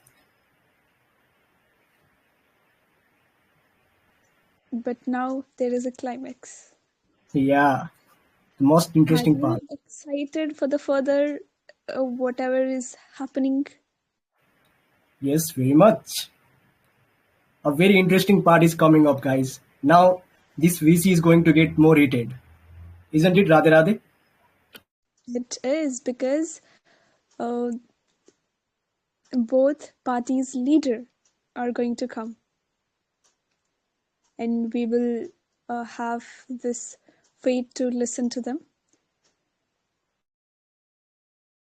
Yes, indeed. Now everyone will be hearing the fiery speeches of the leader of both the parties. Okay, first of all, I'd like to call up. He is not just the ruler, he is the rule himself. Ladies and gentlemen, presenting you, the ruler of the rulers, visionary of the visionaries, dashing leader of the Democratic Liberation Front, the Lord himself. Thank you, Roop, for such a wonderful introduction. I am ready to speak. Please count down my timer. Okay, Lord. 3, 2, 1, and go. Dear countrymen, our country is vast and equally vast are its problems. While drafting the policies, we were met with countless challenges. But my cabinet and I have together proposed many good policies to you that you have listened so far. Now let's run a commentary over those and highlight the benefits that these were proposing. While drafting the policies to serve the nation, me and my cabinet found it standing at a crossroad whether we have to implement the traditionally popular way of treating these problems or should we go with some innovative, indigenously developed and Indian sense to it when it comes to the implementation of the policy. Same was the case with the mental health problem. Follow popular, easy to administer approach of clinical psychiatry, where you are given drugs to cure your mental health problem, or to cure our citizens without medical intervention, but with the indigenously developed therapeutic practices like yogic, Buddhist, and asanic practices. So this is the differentiating fact in my health minister Shinigami's policies when it comes to tackling mental health pandemic in India. Department of Environment headed by Batman dealt with the problem of particulate matter 10 and particulate matter 2.5 with proven and effective measures like pre-constructed materials under his Pradushan Mukt Bharat Abhiyan. Again, even in this policy, the minister has disrupted the traditional practice such as tree plantation, which is anyways incompatible with the jam-packed Indian cities. We all know that how much city cover we have and how much plant area can be developed even with tree plantation. So this was the innovative approach and differentiative approach that my minister had come up with. Now talking about compatibility, I must mention my education minister policies which are tailored to Indian needs. Remember citizens, the news of policy failures one after the other in the education sector have been regular. It has become a common norm to a policy to be drafted and then to become a failure, right? Under these challenging circumstances, she drafted the policy with goal of free the teachers and free the education in mind. This is something that has not been discussed very much on the popular platforms. We all know that we have lack of money, we have poor infrastructure in education. These things have been covered under her policy, but the most beautiful part that is very close to my heart and very close to the problem as well, that is teachers are actually laden with unnecessary uneducational work like census, distributing stuff, collecting data, and running polio drives as well. In some states, teachers have been allotted the duties, which I cannot even mention here, because of the reasons of the debate in its parliamentary standards. But these are not the things that the teacher were actually employed for. They are there for the teaching. We can only complain against their efficiency once they are free to do their job. So, under the belief of free the teachers to free the education in mind, she has implemented Shiksha Gunvatta Abhiyan after freeing the tutors from non-educational tasks like census, polio drive, goods distribution. Their mechanism will be recognized teacher for their efforts which truly turn the objectives into reality with innovation on the way. With these recognition system, teachers and the students both will be motivated to work towards the progress of the nation, and they will be ensured that their efforts will be recognized. Now, talking of innovation, my Law and Order Justice Minister Firescar is ready to deploy never discussed, never approached idea of running a parallel and experimental justice system to practically find out which modification can actually aid in the speedy delivery of justice in the country. In addition to this innovative idea, there is a bold proposal in this draft policy, and that accountability of judges. Yes, you heard it right. For the first time in the nation, we are talking about this accountability of the judges. This issue has been there since the dormant phase of Indian judiciary till the very active and judicially activism phase of Indian judiciary as of now. We all praise our Indian judiciary for its independence and its determination to safeguard Indian people's right. But who is there to keep it accountable? The judges are not accountable at all. They are appointed by themselves, and they, even if they make mistakes, even if they cause unnecessary delays during the proceedings of the court, they are not to be held liable. But under my minister's scheme, its independence but its simultaneous criticism will also be addressed. Lack of accountability, whether it is with the very appointment of the judges or unnecessary delays during the case proceedings, both will be challenged because a democracy is only worthy of its title if it is transparent with its citizens. Now, ending this with M.K. Gandhi's quote that if you want to know the greatness of a nation, you see how it serves its the biggest member. So that is how my cabinet will serve you. Thank you. No.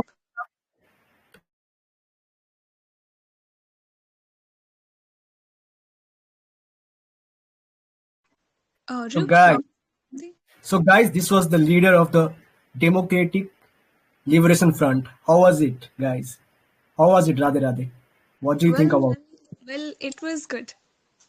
As cool as a cucumber, right? Yeah, maybe. But now let's Very see. nice. Okay, so the leader, I'm going to call out the name. He is not just leader of the leaders. He himself is a great sensation. He carries a very powerful aura. So, ladies and gentlemen, please welcome the People's Vision Party, our representative, our leader, Nikhil Vyas. Are you there? Yeah, I'm here. But please confirm me, am I clearly perceptible? Yes, you are. Okay, so Nikhil Vyas, it's 3, 2, 1, and go. Well, people, you heard it right. Alone, we can do so little, but together we can do so much. Good evening, esteemed citizens, respected opponents, and my extraordinary team of ministers. Today, as I stand before you as the Prime Ministerial candidate of the People's Vision Party PVP, I'm filled with immense pride and gratitude. Our vision is clear: to build an India that thrives on unity, innovation, and compassion, where every citizen feels empowered to achieve their dreams. Our strength lies in our team, a team of visionary leaders dedicated to solving the nation's pressing issues with integrity and ingenuity. Allow me to present the revolutionary ideas they have brought forward, each designed to address key challenges facing our beloved nation. Well, people, education is the most powerful weapon which you can use to change the world. Guess what? Our Minister of Education, Mr. Sathya, embodies this wisdom with the Sarva Shiksha Plus digital platform. This bold initiative will bridge the urban-rural education gap by providing digital devices, internet connectivity, and e-learning hubs to rural schools, benefiting over 50 million children. It's a big number. By collaborating with private companies through CSR initiatives, Mr. Sathya is ensuring modern education is accessible to every child in India. Environment, forest, and climate change. And here is the quote: the earth is what we all have in common. And our Minister of Environment, Ms. Werido, has embraced this principle with the Clean Air India Mission 2.0 by upgrading air quality targets and replacing coal plants with renewable energy. This initiative will cut carbon emissions by 30% by 2030. The green infrastructure tax will fund forest conservation and urban greening projects, ensuring sustainable growth. Ms. Werido is leading the charge for a cleaner, greener India. Health. It is health that is real wealth and not pieces of gold and silver. And guess what? We have the solution. Our Minister of Health, Mr. Saksham, has truly captured this sentiment with Mission Samarthya, mental health for all people, by increasing the mental health budget to 1% of GDP and launching the Mind Care AI initiative. We will bring mental health support to over 10 million people annually. Yes, you heard it right. 10 million people annually with free telemedicine consultations and AI-powered mental health assessments. Mr. Saksham is redefining healthcare in India, infrastructure and industrial development. Technology is best when it brings people together. And guess what? Our Minister of Infrastructure, Ms. Anam, has introduced the Bharat Disease Shield, ensuring India's digital future is secure. With mandatory cyber security audits, stricter penalties for online fraud, over 1 billion users will be protected. Amendments to the IT Act will also ensure victims of cybercrime receive justice. Ms. Anam's leadership will make India a global hub for secure digital transactions. Justice delayed is justice denied. And this is the right quote, because our Minister of Law, Ms. Mikasa, has embraced this truth with the Nyaya Speed Reform Act by addressing the backlog of 4 crore pending cases through fast-track courts and digitized records. She is ensuring swift justice for all. The integrated digital judiciary portal will bring efficiency and transparency to our judiciary, revolutionizing case management under her visionary leadership. People, together we have laid out a roadmap to tackle India's challenges, be it education, environment, health, digital security, or land order. But guess what? Our mission doesn't end here, people. From eradicating poverty to combating unemployment, from addressing gender inequality to ensuring justice for rape victims, from improving agricultural productivity to securing the rights of farmers, from enhancing urban infrastructure to tackling water scarcity, from controlling inflation to promoting small businesses, and from eliminating corruption to ensuring the safety of every citizen. Our vision encompasses every aspect of our nation's growth. This is the only reason our party is People's Vision Party, and we have the visions from the ground root level of India. India is not just a country, people. It is an emotion. It is a legacy and a promise to the future. As your future Prime Minister, Mr. Nikhil Vyas, it determines, alongside this remarkable team, together with the strength of our people, we will turn our vision into reality and make India a place of dreams for everyone. Let us dream big, act boldly, and achieve greatness, because together we are unstoppable and invincible. Thank you and Jai Hind.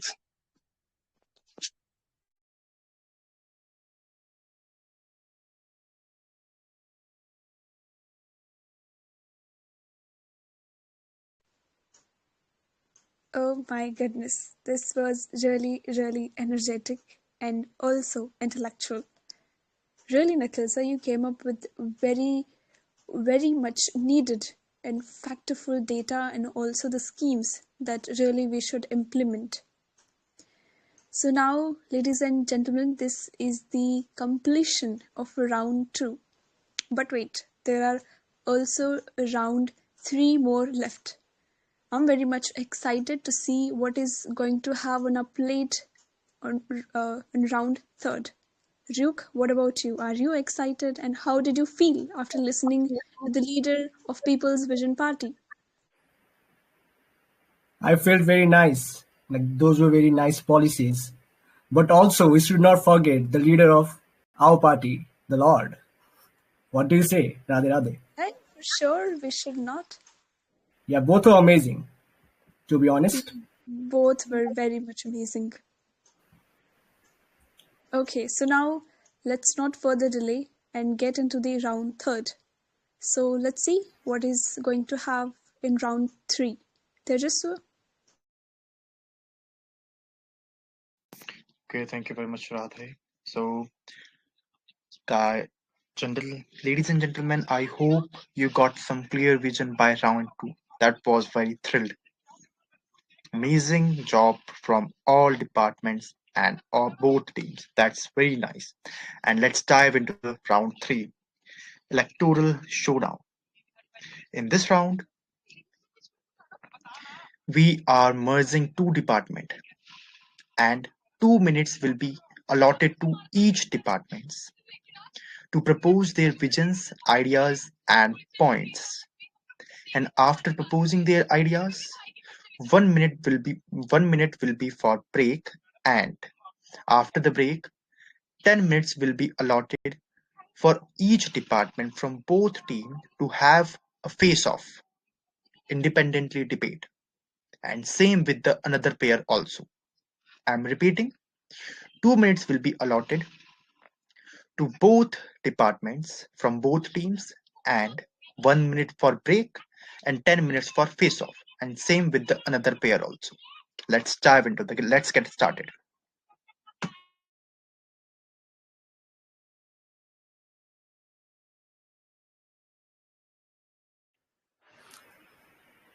So, ladies and gentlemen, at first, the combined policies of education,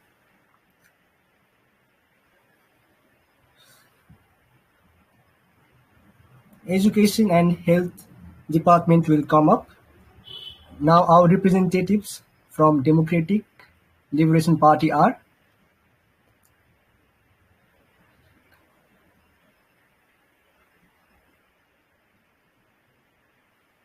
Shinigami and Ruchi.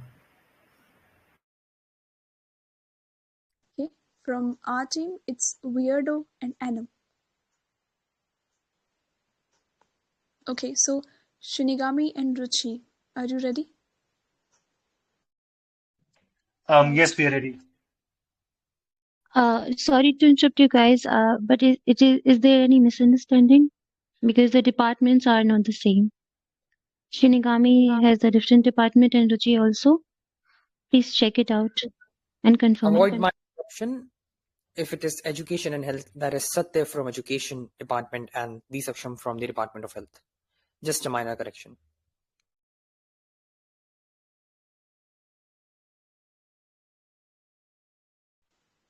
Ryuk, please do correct. At first, it's health and education. So, for health, we have Shinigami, and for education, we have Ruchi. It's the same.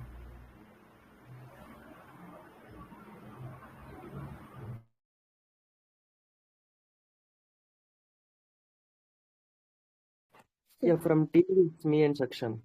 Yes.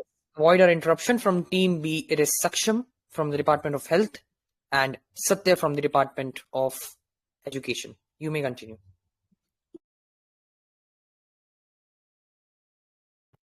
Okay, now I'll request Ruchi and Shinigami to come up with their policies. Okay, so 3, 2, 1, and go. Okay, for taking care of mental health, we will launching a training program for all teachers to understand each signs of mental health issues in children and their possible reasons, and create a list of vulnerable students. By using the list, the mental health assessment camps will target those children and treat them more focused. After that, in school during parents-teacher meet, these findings are going to share with parents with usually communication. And to reduce stress, we are going to reduce content will be rationalized and practical learning will be promoted in the place of rote learning to make the study enjoyable instead of stressing. And we will going to make sure that one mandatory counselor per school train in child policy to get school license, and mandatory post-recess meditation system to take care of the mental of children's health. Now, I would like to over to our Minister of Health to introduce you more initiatives. Thank you, ma'am. Our first order of business will be launching the Manmitras, which, as discussed earlier, are remote vehicles with doctors. Manmitras will visit the district schools bi-monthly and ensure that all students get fair counseling and checkups. Then, with Teach for India and Minds Foundation, we will launch a volunteering program where volunteers will visit the schools monthly for mental health camps in order to promote peer learning. Because at the end of the day, mental health needs to actually get ingrained in students' conscience. Ministry of Health and Family Welfare will also organize quarterly zonal competition between schools in the field of music and Nukkad Natak for messages of mental health to be incorporated. Our government, with Ministry of Education and Health, aims to strive for better schooling and happy students. Thank you.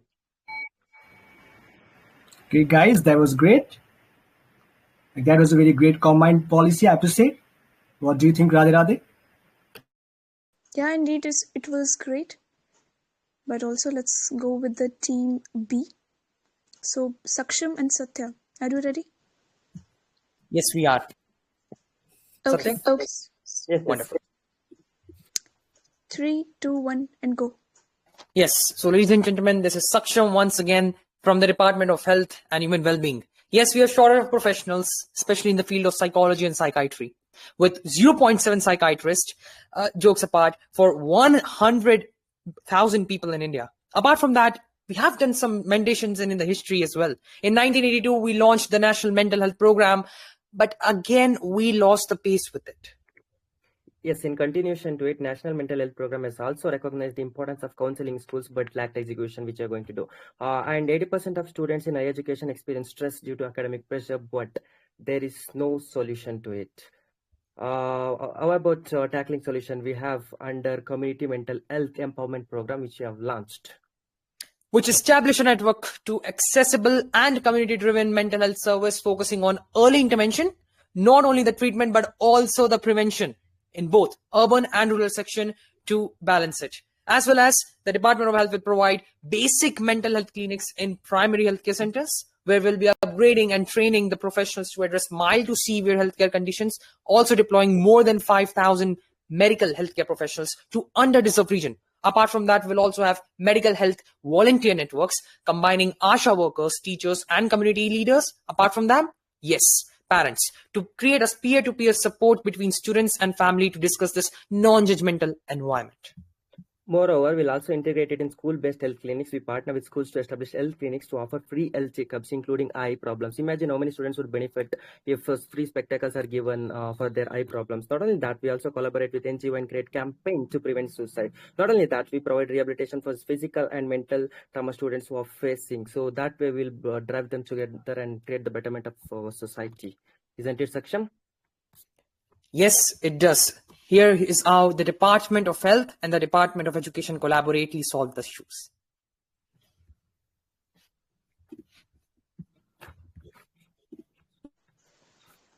Okay, wonderfully represented by Satya and Satyam. Okay, so there will also be the rebuttal. So it will be 10 minutes of rebuttal. So before rebuttal, let's listen to the questions.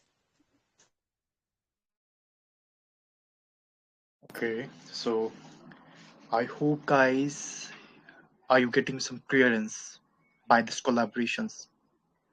So let's move towards questions. And first of all, we will have to get to know about the scenario, what's happening in nowadays about health and education. In India, 56 million people suffer from depression, and students being among the most vulnerable. The Natural Crimes Records Bureau reported that over 13,000 students died by suicide in 2022, citing academic pressure and lack of mental health supports as primary factors. Despite these alarming statistics, schools and healthcare system remain unoccupied to address mental health effectively.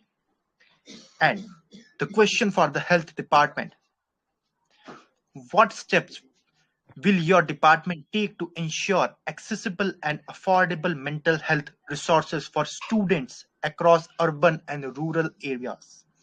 I'm repeating. What steps will your department take to ensure accessible and affordable mental health resources for students across urban and rural areas?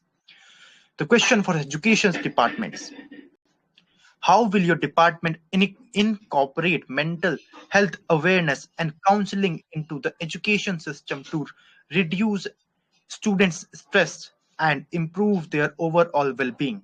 I'm repeating, how will your department incorporate mental health awareness and counseling into the education system to reduce student stress and improve their overall well-being?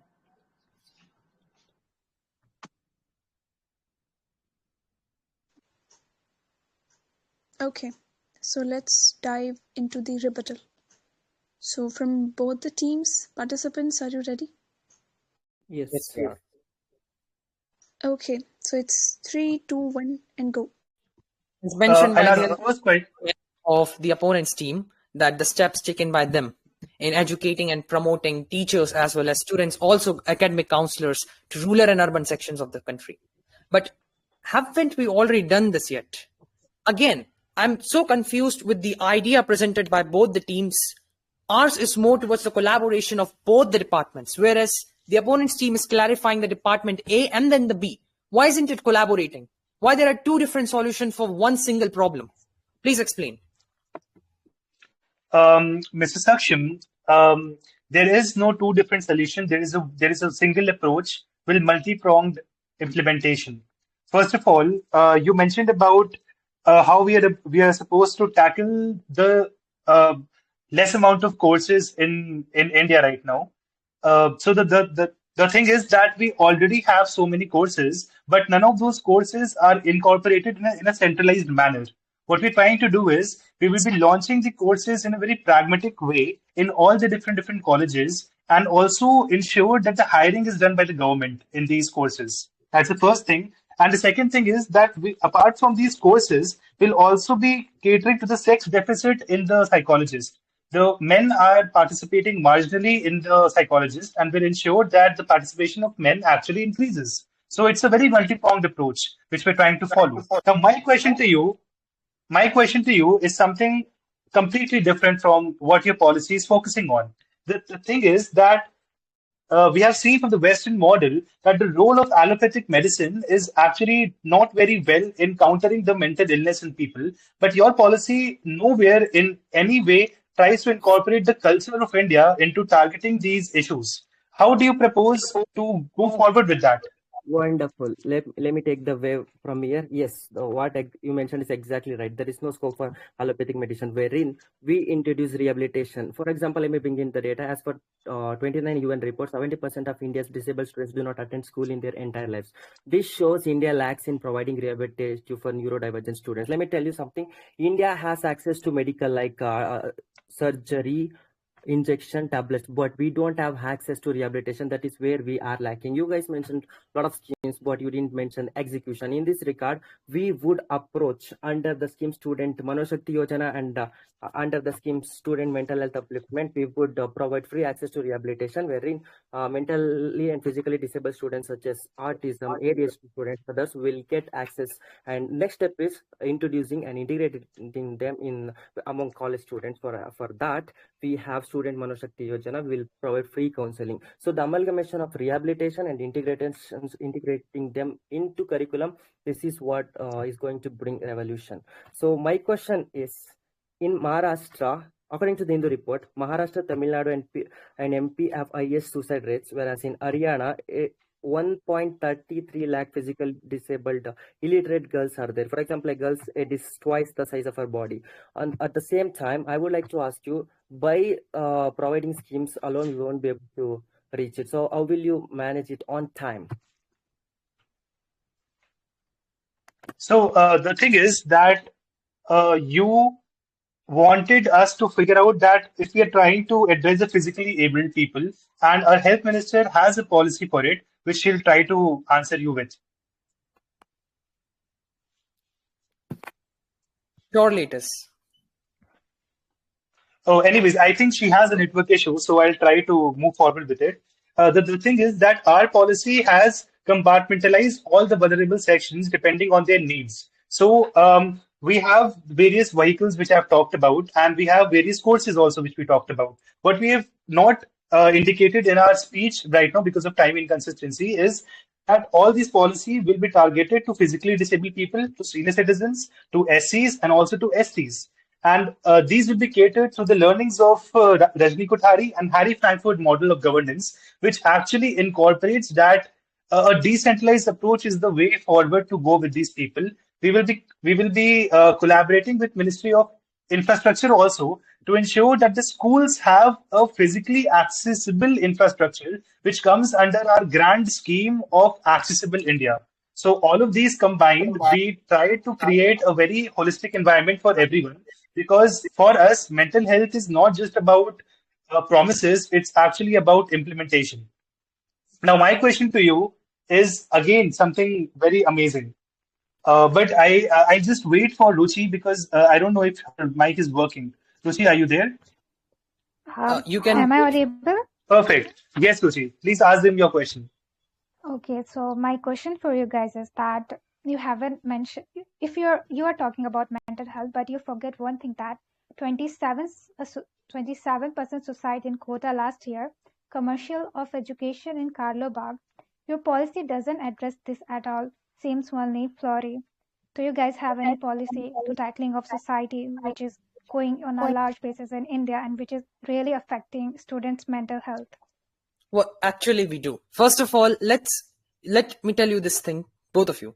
Stop telling Shinigami that it's our department saying that. It is only your department stating the solutions. No solution are upheld or overwhelmed by the Department of Education. Only the Department of Health is putting up the answer to it. Secondly, the question that you asked me in the previous section, I couldn't unexpectedly answer that. Yes, we are following the Western section as well, and we do not follow the roots of India.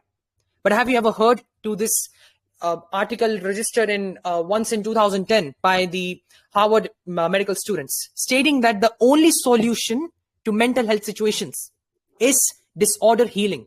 It's not a disease. You cannot cure it by taking and intaking medicines. If someone comes to a patient and say, I'm suffering from depression, should I take antidepressant pills? It won't heal you. The healing is physical.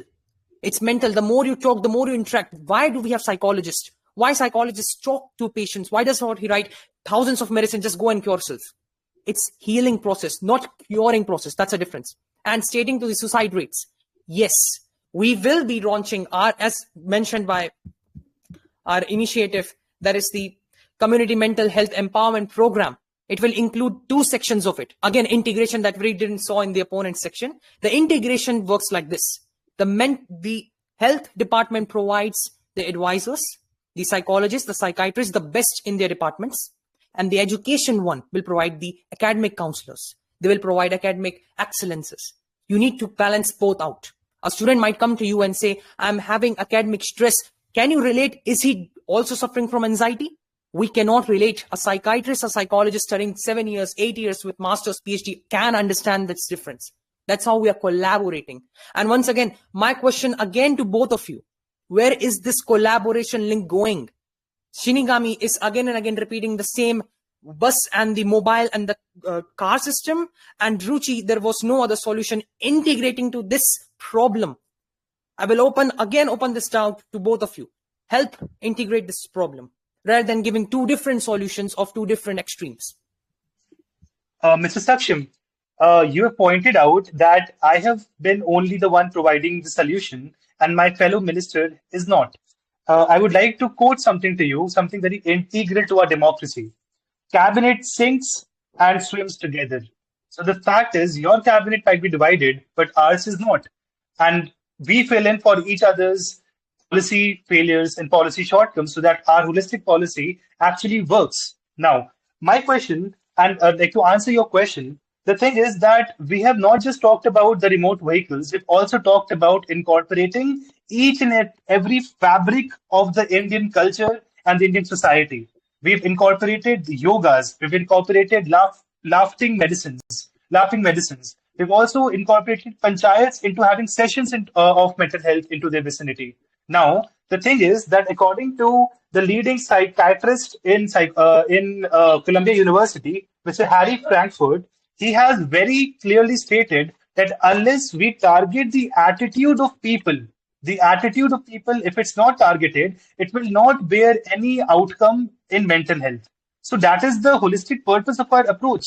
You talk about all of these flowery terms of launching this scheme, launching that scheme, but none of you, not even a single point in your policy, actually tries to target the attitudinal shift of the people. And you cannot Yes. target the attitude unless until you go to the grassroots.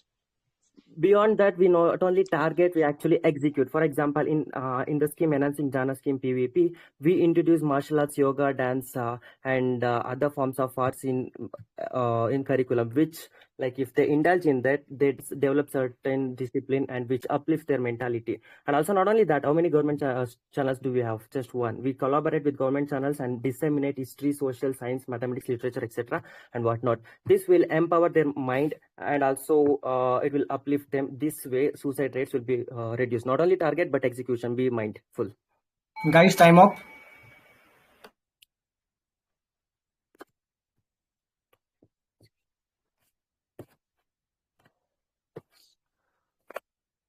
Okay, good one. Now the second pair is also left. So Ryuk, please call out from your team.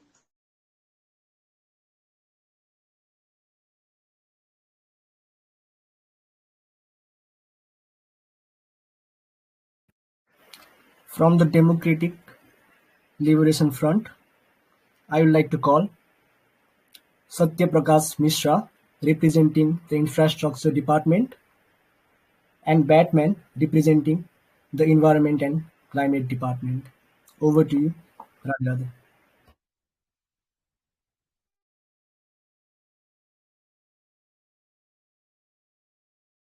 Okay, so I think from my team it's Werido and Anam.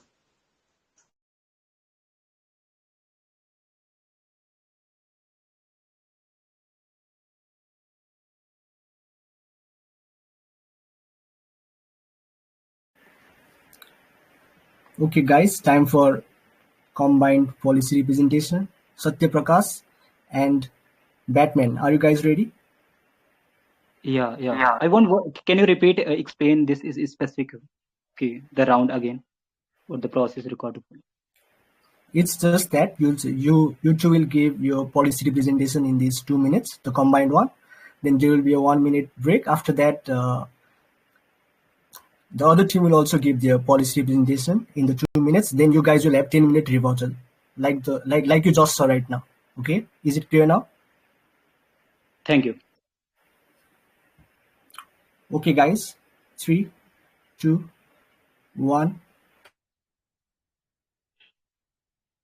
As we know that India has started its journey to achieve a nuclear country and simultaneously to resolve the multiple problems related to the energy requirement. India total electricity generation through the process of nuclear is very small, but in the coming future, exactly what we are witnessing and the model that I am preparing for my specific country is somehow going to tackle that problem. So three fundamental model, there are multiple routes through which we are generating this electricity, taking the pressurized water model and the boiling water and the pressurized heavy water, which is going to be acceptable in the context of India. So that in the coming future, we are know that our dependence that exactly we are having in context of just one domain, we are going to make it versatile. And in the coming future, this model is going to extend not one dimension, but the dimension of the climate change dimension, minimizing the area which where we are lacking behind. So this would be the perspective, and many more from my participant. Please. Yeah, I'll directly come to the policy. So our policy focuses on a clean and efficient solution, as mentioned by Satya Prakash sir. We'll use thorium-based nuclear energy.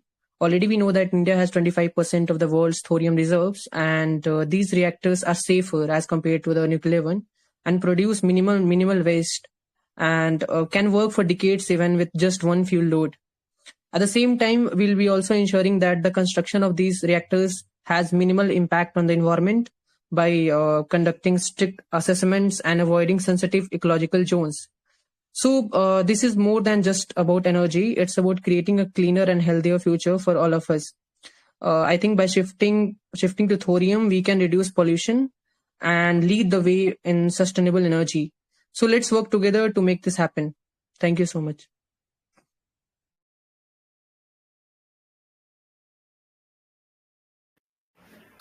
Guys, thank you so much for your wonderful policy representation.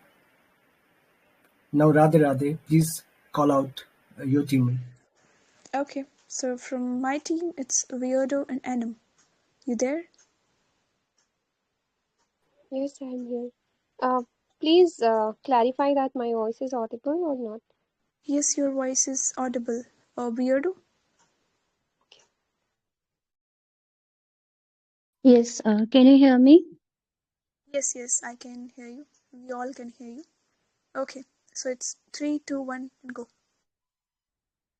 As the Minister of Environment, I would like to draw your attention to the pressing issue India's struggle with coal pollution causing 1.7 million deaths yearly. Coal plants use 40% of industrial water and renewable energy disrupt endangered species habitat. As a Ministry of Infrastructure Development, I would like to mention India heavily rely on a coal power, that is 55%. That is, and we are also aiming for the 500 gigawatt of a clean energy by 2013. But there are a lot of challenges like huge investment needed, $500 billion, and the grid issues delay projects. But we Over are to you, here Priya. with a solution that ensures a sustainable and eco-friendly future. Joint Renewable Energy Initiative, that is Grid India, a collaboration between Department of Infrastructure and Environment, so to develop eco-sensitive renewable energy parks and to deploy advanced transmission grids, ensuring efficient and sustainable integration of renewable energy into the national grid with the focus of minimizing land and biodiversity impacts. Yeah, as we are coming with the solution of it, we are launching a big project that is called Green Grid India to boost the clean energy. We will create a eco-friendly parks with on an unused area to protect the nature. We will build a smart electricity grid to efficient the use of renewable energy like solar and winds, and the impact would be incredible. We will reach our goal 500 gigawatt of a clean energy by 2030, and this will significantly reduce the air pollution and save many lives.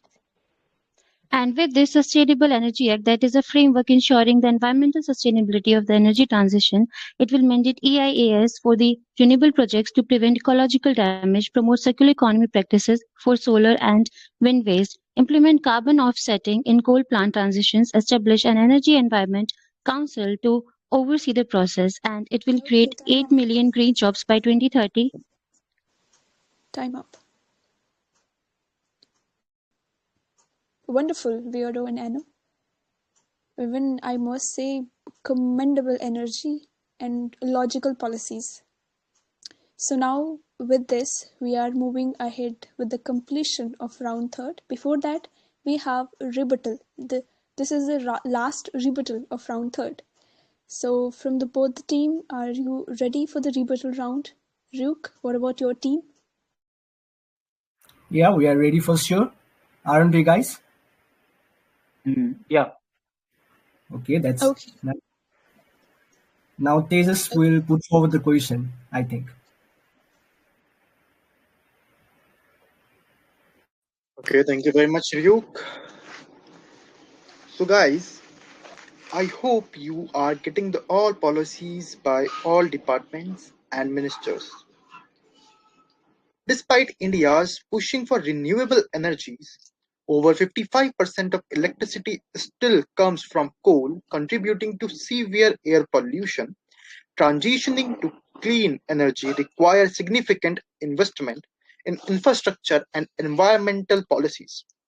So, the question for infrastructure department: how will you accelerate the development for renewable energy infrastructure while meeting India's growing energy demands? I'm repeating the question. How will you accelerate the development of renewable energy infrastructure while meeting India's growing energy demands? And the question for environment department: what steps will you take to ensure that the shift of the renewable energy minimize environmental degradations and promotes sustainability? I'm repeating the question. What steps will you take to ensure that the shift of the renewable energy minimize environmental degradations and promotes sustainability? you again explain the process of the timing?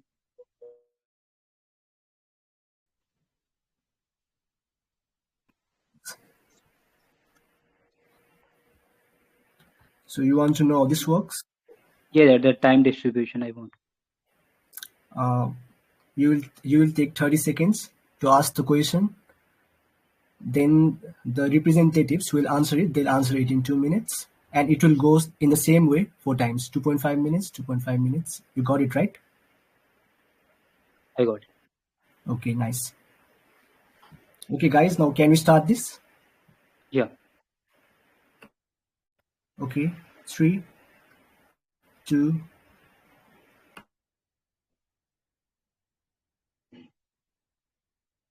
So my first question to my opponent would be: we know that we are trying about to minimize these types of emission that exactly we are doing.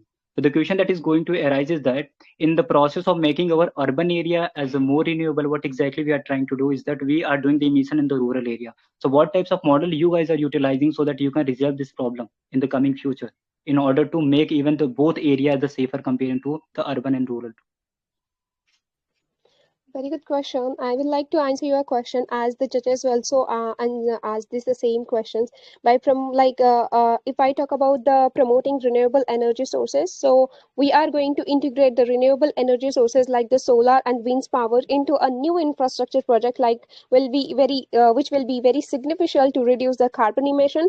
There are certain things which we are going to prioritize like encouraging the green building practices, for example implementing all those energy efficient building codes and promoting the use of the sustainable materials will minimize the environmental impact on the construction. For example, these days government are going to provide the subsidies to the rural areas so they can build a power plant in their rooftop. If we are going to provide them money, so definitely people are going to get the encouragement from the government side, and we are going to provide them money, and in return they are going to plant the solar power plant on their rooftop, which is going to be create of more than 50% electricity in the rural areas, and also they are able to sell that electricity which in the department of the healthcare or the school infrastructure. So my question is to you. For example, you mentioned that the nuclear power emissions and the clean water, you are going to emphasize the clean water initiatives and the climate changes also. So, what would you think that why you choose this path, and maybe there are certain negative consequences of it. So, how would you tackle them, and how would you prioritize them? So as we know that Okay. Satya Prakash, it's my turn to answer. Yeah. Okay, so that is why we are proposing thorium-based reactors that can produce 10 times more energy. That is why we have this in policy. It can produce 10 times more energy per unit of fuel than coal, making them highly efficient. And with looking at the India's energy demands, that is expected to grow by 7% annually. These reactors can meet large-scale requirements without strain on resources. If I'll give you example, can generate energy equivalent to 250 coal-fired plants, highlighting its potential. So while taking thorium as a backbone, we are also integrating solar, wind, and hydropower as a supplementary sources. India has already, world's fourth largest installed wind power capacity, and we have aims to reach 500 gigawatts renewable capacity by 2030. We have this in vision, and we even propose a combination of government-backed green bonds, international climate funds like Green Climate Funds (CGF), and partnership with private stakeholders to finance this infrastructure expansion. So we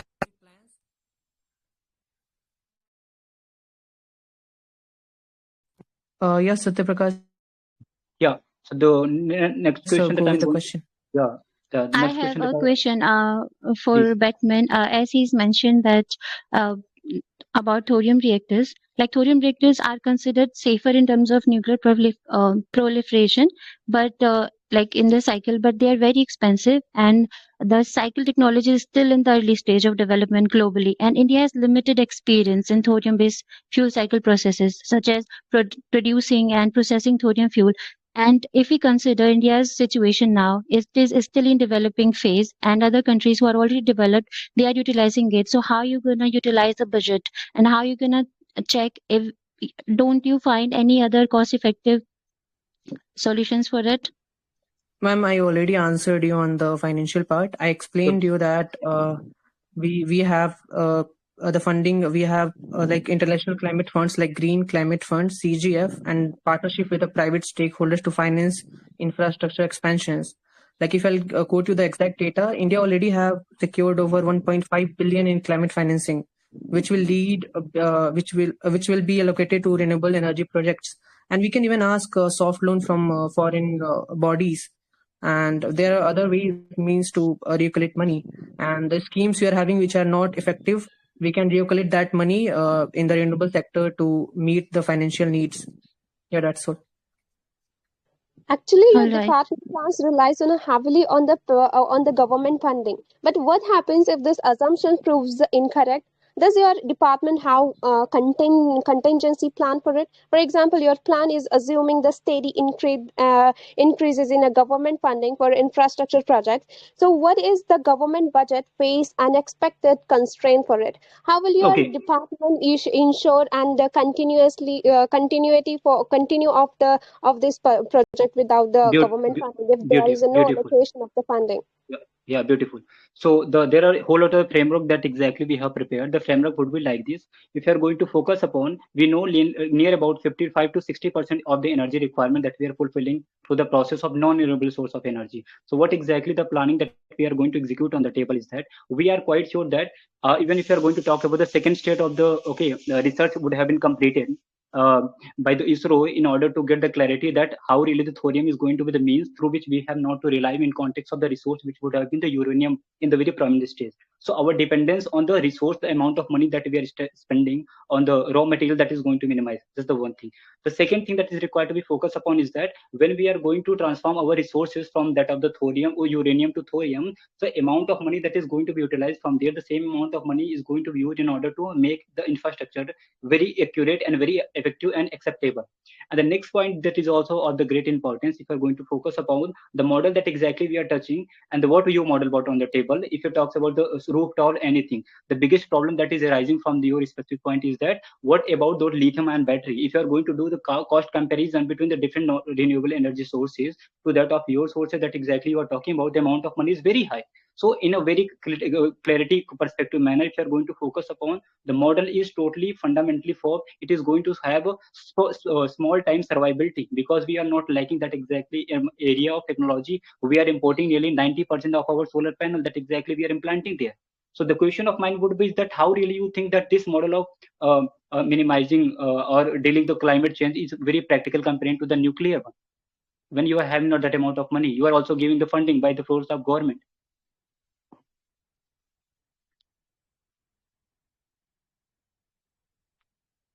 I wish you got my question. Yeah, I got your question. I hope I'm Hmm. audible. So your question was how our department is going to tackle the energy and the nuclear power plant funding. Actually the same question I asked you, but I didn't get answer from your side. All right, it is fine. But if I talk about as I already mentioned in the previous policy of ours, that we are going to save the people from the digital infrastructure. If they are going to feel the safe, we are going to invest for 1,200 crore rupees in our budgeting system. If there are those funding is available, so we are going to put that money in the infrastructure development. As you can say, we are going to empower the nuclear power plant and going to provide the new electricity problems in the rural areas, which is very concernable topic nowadays. There are a lot of people, more than I think 65% of the people live in the rural areas. It is very important to provide them electricity. By giving the funding from there, we are going to invest in other hand. So definitely people are going to see the improvement when we are going to implement those policies. We are having alternative option, ma'am. The option like what we are going to work upon the medium sized nuclear plant rather than we are going to focus upon the area Take for the example the northern patch of India, where the whole lot of the population density is existing. We are going to implant according to the requirement of the time. And the model that exactly I have put on the table just few seconds back, related to the what model I am going to utilize in context of resolving that problem, that is going to be medium size, where what will happen, even that would be not problematic like the Chernobyl and the Fukushima what has taken place. So that is the beautiful way through which we can also deal the problem. What route exactly you are putting on the table, this is touching the one dimension. That dimension is all about giving the money in the hand of those people. The another question that is going to arise, what about the batteries? What about who is really doing the production of the batteries? Who is really having the checks and control the raw material like cobalt and the very prominent one what we call about the another one, which is greatly responsible for the making of the batteries. That is the big concern that the people are not dealing. So until unless you are not going to fundamentally resolve that problem, but in context of the raw material, that exactly requirement however for the nuclear one, that is already present with us, and that is the thorium. So we are practically going to execute on the table. Thank you. That's all. Thank you.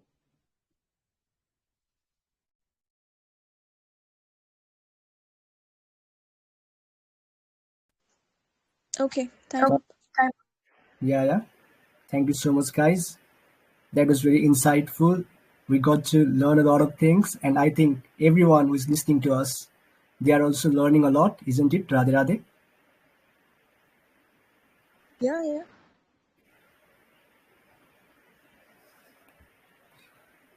So this Okay, is the end. I believe this round was really insightful. We get to know, especially I get to know a lot. Yes, pretty much. And the energy level of our participants was also very high. I thoroughly enjoyed it. Yeah, same goes with me. So I think this is the completion of round 3, right? Yes, you are right, Radhe Radhe. Yeah, so let's go with the second last round, that is round 4. So what is exciting in the round 4, Tejas? Okay, thank you very much, Radhe. And guys, I hope you got some vision and some clearance, and their ideas were very amazing. That's very nice from both team. They were proposing the very amazing ideas. Very nice. Well done, everyone. So let's dive into the round 4, final showdown. In this round, 2 minutes will be given to each prime minister to put their points on the table. Then, after the completion of points, 2 minutes break will be there, and after the break, the prime ministers of both teams will get face off, and they will get the face off till 6 minutes. That's how the round 4 will happen.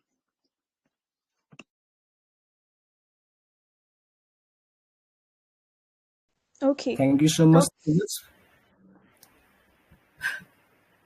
So guys, now let's deep dive straight into the round 4.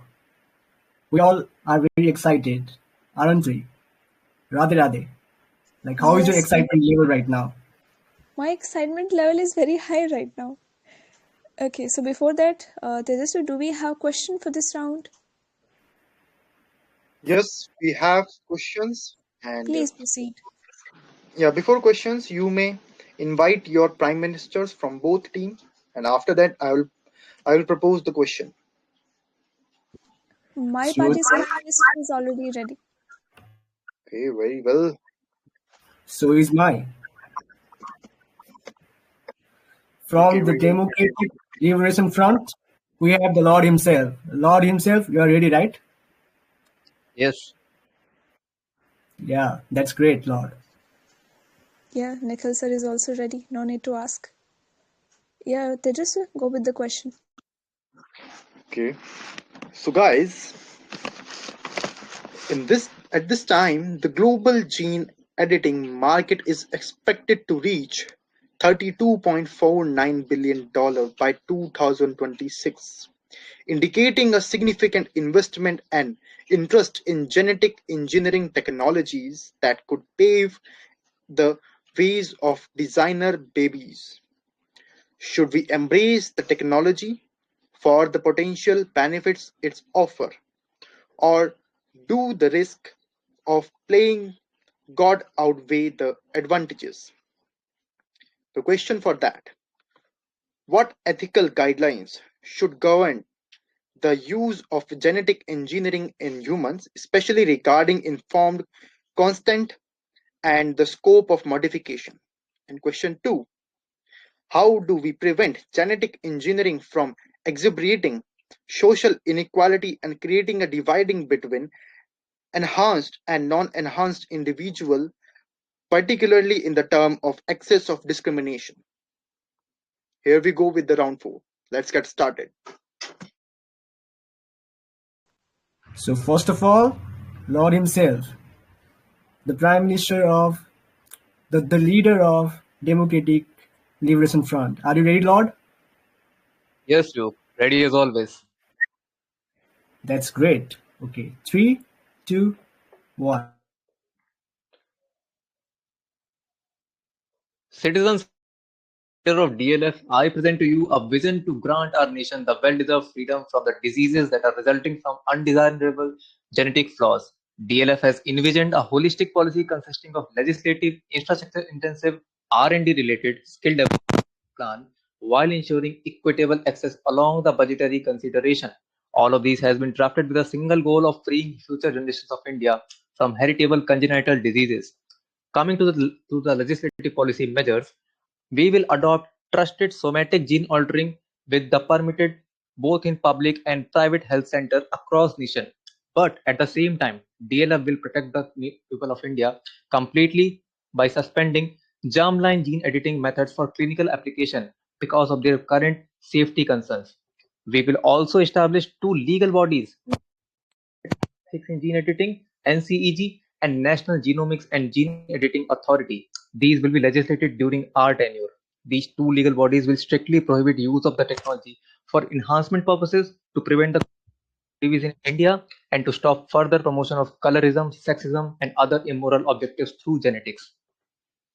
Now coming to the infrastructure policy measures, we will establish gene therapy centers in key cities, centrally administered genome sequencing facilities, sufficient number of cryogenic storage facilities for preserving under-researched gene material. We will also do public-private partnership and encourage it for India to develop a global leadership in gene technology. Construction of Indian Institute of Genomics. Yes, you heard it right. Just like IITs, we will create 5 IIGs over next 5 years with strong funding in cutting-edge infrastructure. Integration of computational biology will also be done during the setup phase of IIGs for faster, safer, and detailed gene analysis. That is how DLF will ensure that citizens of India and their future generation will not undergo the genetic diseases. Thank you. Reach the time limit. Okay, thank you so much. That is very great. Now over to you, Radhe Radhe. Yeah, just wait and see. So, Nikhil sir, are you ready? Yeah, am I clearly audible? Yeah, you're clearly audible. Okay, so 3, 2, 1, and start. Well, people, as leader of PVP, I am going to describe a revolutionary gene editing tool, CRISPR. It offers hope for curing genetic disorders and improving agricultural productivity. India is confronted with critical challenges. Over 70 million Indians suffer from genetic disorders such as thalassemia and sickle cell anemia, while agriculture loses 50,000 crores annually to pests and diseases. So our visionary party PVP will implement and regulate one scheme, that is Bharat Genetic Sanrakshan Network BGSN, who will do a collaboration with WHO, which will ensure ethical and safe use of CRISPR. Though the risks and benefits will be explained to the patients according to the WHO guidelines. In financial terms, of course, this is very important. The biotechnology budget of 3,500 crore will increase to 4,400 crore through an increment of rupees 900 crores, that is 25% increment, providing emphasis on better regulation and clinical trials. The Indian Bioethics Committee, under the same scheme led by PVP, under this initiative, we will oversee all projects for compliance with global standards. Now, when we talk about social inequality, of course, it is a deep-rooting economic situation for India. We will double the genetic research fund from current 5,000 crore to 10,000 crore. 100% increment we are providing, making therapy accessible for low-income group families. We will raise the genetic research and therapy center from 5 to 10, thus doubling the employment sector in biotech to 20,000 new job opportunities. Of course, we will implement curriculum of genetic engineering at 50 colleges compared with the present count of 20. Our collaborative sector of education and healthcare under designated ministers will train 5,000 healthcare professionals from the current number of 2,000 and spread an awareness among the people about the advantages of CRISPR. BGSN and WHO together with PVP would make sure CRISPR becomes ethical, inclusive and transformative so that it is paving a road to a healthy and equal India. Thank you. Well, commendable and on time. This was wonderful. Yes, indeed, it was. The judges are gonna have a very hard time, I think. It's going very great from the both sides. What do you think, Radhe Radhe? Yeah, I also feel the same. And I'm also very excited to see the people's, as I'm also able to see the chats, people are very much excited for this debate, and their favorite speakers are coming, they are cheering them, so it feels so good to them also. Yes, they are very engaged. I can see as well. And the audiences are like the soul of our debate. Right, Radhe Radhe? Indeed, it is. But yeah, And this is not just the end of this round. yeah, and guys, everyone remember that the third eyes are like watching you. Third eye of our debate are our judges, the three judges. They are gonna have a hard time. So guys, now Prime Minister versus Prime Minister aspirant face-off is gonna come up in a few moments, right? Yes, I'm very much excited. Are you, Ryuk? Yes, I am as well. This is the most critical part of today's event. So I'm very much excited about it. Okay, so I think let's dive into this. Okay, I'll set So the we timer have and let's 6 talk about it. minutes face-off, right? Yes, you're right.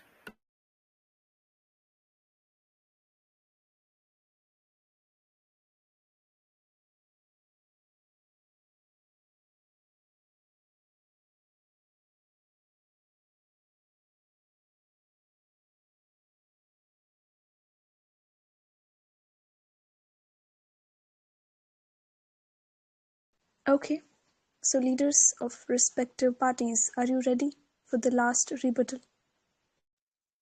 Yes, leader of DLF is ready. Yeah, ready. Okay, so it's 3, 2, 1, and go. Yeah, Lord Okay, so himself, Mr. I have a very I'm simple question for especially you. late. Yeah, I have a very simple question for you. When you are Go ahead. talking about implementing or building or establishing or locating big IIGs, of course, you are coming with some big institutions. But what about the budget allocation? Are you going to build the infrastructure just in the air by throwing an arrow in the air? Or there will be some budget or not? Of course, that is not the case. Whenever a policy is drafted, the budgetary compliance is the first and most prominent guiding principle of its making. To ensure financial feasibility of proposed policy, DLF has ensured cost-effective measures to be deployed, mainly creating a funnel of central, state, and private cooperation under 60-20-20 rule, implying that union government will bear 50%, state government are to bear 30%, and private partners are to invest, not to bear. Remember, to invest remaining 20% of expenditure cost annually for next 5 years. That is how DLF will make sure that these IIGs are built and produced for the nation in a sustainable manner without shifting the budgetary compliances because of the fiscal deficit of India. Now, my question to you is that why your policy does not mention any prohibition on the germline gene editing, which was the leading cause of China's 2018 Xaner baby fiasco? Are you not going to mention My any God, policy I think, measure regarding yeah, that? you need to first of all work on your data, mister. Before I asked you about the budget allocation, you talked about percentage, but budget is not about percentage. It's about numerical numbers. Numerical numbers weren't there in your data. Please just listen to it. Now coming to what you talked about, it was the case of 2018. Before that, it was 2015.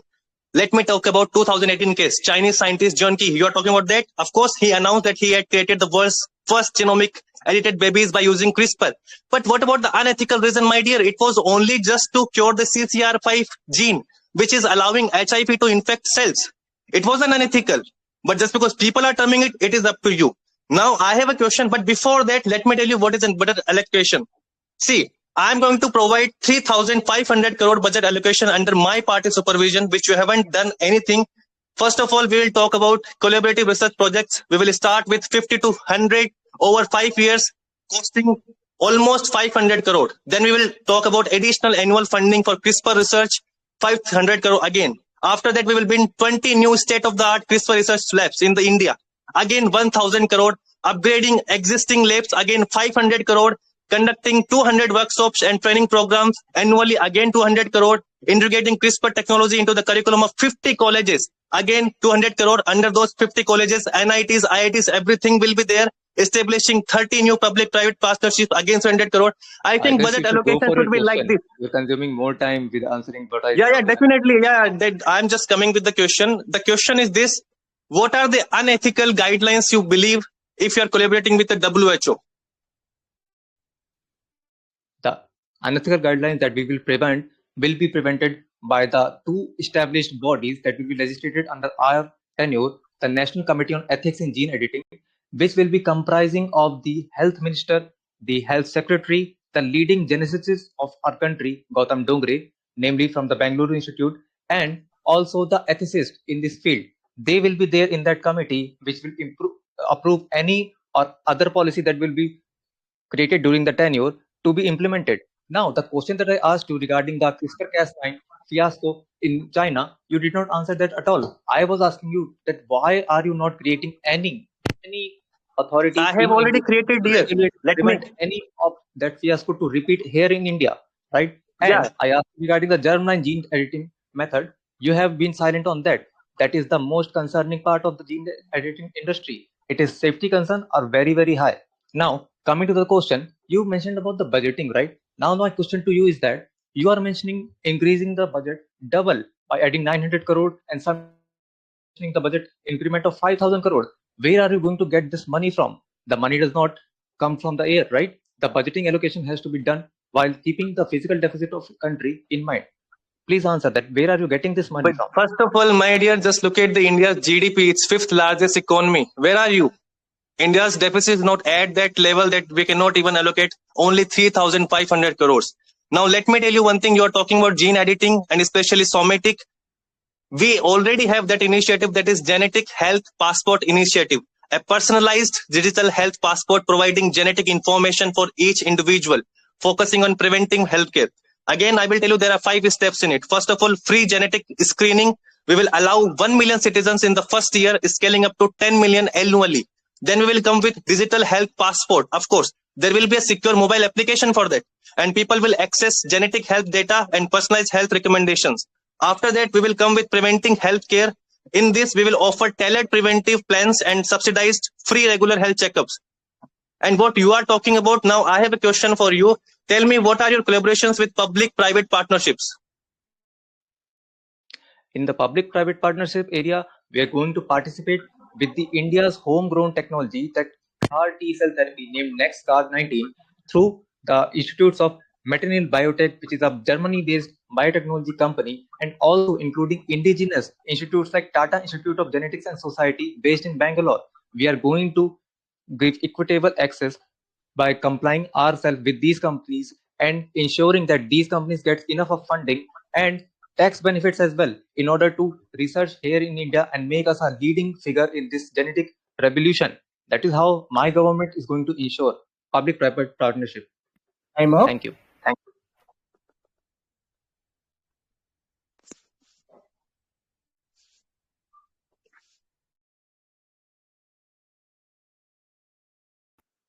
Wow, that was pretty amazing. It was two very different approaches to debating, like fire versus ice. I really love listening to it. How about you, my fellow host? Sure, I really enjoyed it. And the kind of points that were coming, we really generally don't talk about these. But seriously, after listening to all these things, I must say our youth has really a potential if they get a kind of a stage for this. to coming up with their ideas, schemes and all that were really going to help to build our country. What do you say on it, Ryuk? Indeed, indeed. And also, I like to applaud the time they took for researching these all. Like they must have put in a lot of time for this amazing content. Okay, so now this is the, I think, end of the round 4, right? Right? Yes, indeed. Okay, so last but not the least, closing up round 5. So what is in that? They just Thank you very much, Radhe. And guys, it's been amazing. As my co-host Mr. Yug appreciated also, and that's very nice. Whatever the all participant and the Prime Minister, especially Prime Minister, did the research about this amazing topic. That's very nice. And let's dive towards the last but not the least round, closing remarks. In this round, the spokespersons from both teams will come across to give their agendas in very short manner. We will give 2 minutes to both spokesperson and they will have their agendas and they will propose their points in the very short manner and they will give a very crisp about all discussions. So let's get started the last round. Okay. From the Democratic Liberation Front, I would like to call the spokesperson Firescar, whose words can pierce through the consciousness of any person. Sir, please come up with your powerful words. Yeah, am I audible? Yes, you are audible. Yeah, please give me a countdown here. Okay. 3, 2, 1. Yeah, hello, esteemed listeners and my fellow countrymen. It is my honor to provide the concluding remarks. As we conclude our remarkable journey, I want to express my deepest gratitude for your unwavering support to our mission. Our PM and the ministers have envisioned a future in governance that prioritizes technology and modernity. In healthcare, we aim for digital health records and telemedicine, ensuring quality care for every citizen and reducing disparities. However, the other side was more focused on introducing LGBTQIA studies, even when they only represent less than 1% of the Indian population. In infrastructure, we seek smart cities and sustainable practices, investing in green energy and efficient transportation to uplift our economy while respecting our environment. The other side remains mum about the financial concerns related to unrealistic Green New Deals. On climate and conservation, we believe technology can help combat climate change, ensuring future generations inherit a thriving planet. Education will be redefined through technology, providing our youth with essential tools for critical thinking and innovation, preparing them for the jobs of tomorrow. In law and justice, we envision a transparent parallel court system enhanced by technology, promoting accessibility and holding the judges accountable. However, Atul Subhash's case would have never gotten justice under our rivals' policies. As we close this chapter, let us embrace innovation, collaboration, and resilience. The future we strive for is attainable, founded on democratic values and a commitment to progress. Together, we will lead our nation into a new era of governance that is just equitable and prosperous for all. Please join our party. Welcome.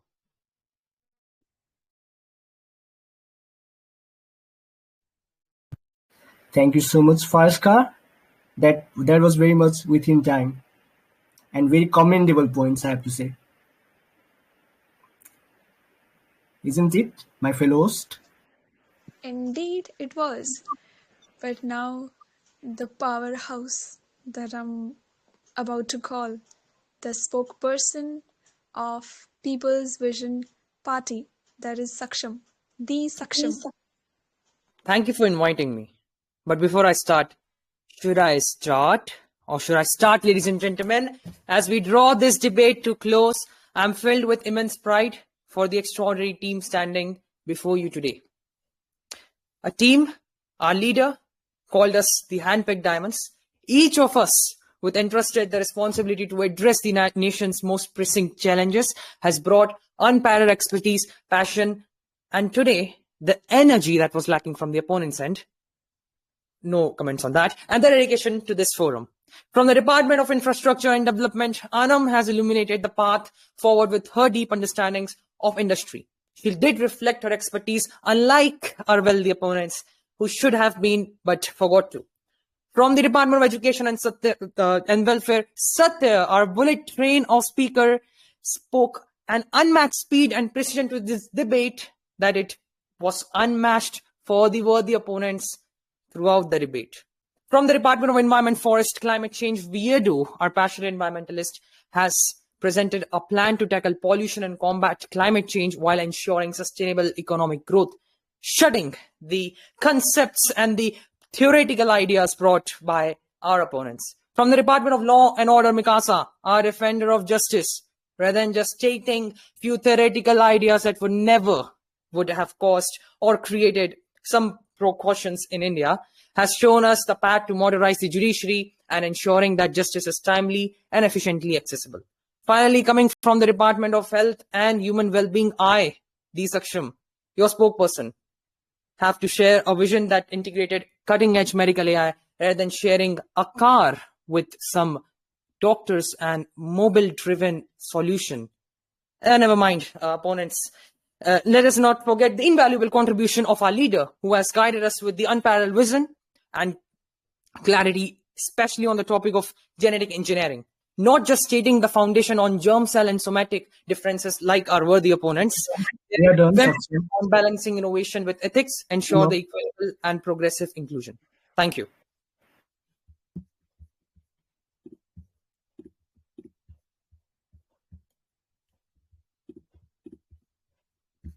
Wonderful, commendable, and amazing. The energy that he carries with you, Saksham, I really must say there is no match of your energy. Yes, indeed. And there is no match to the content of Firescar. Okay.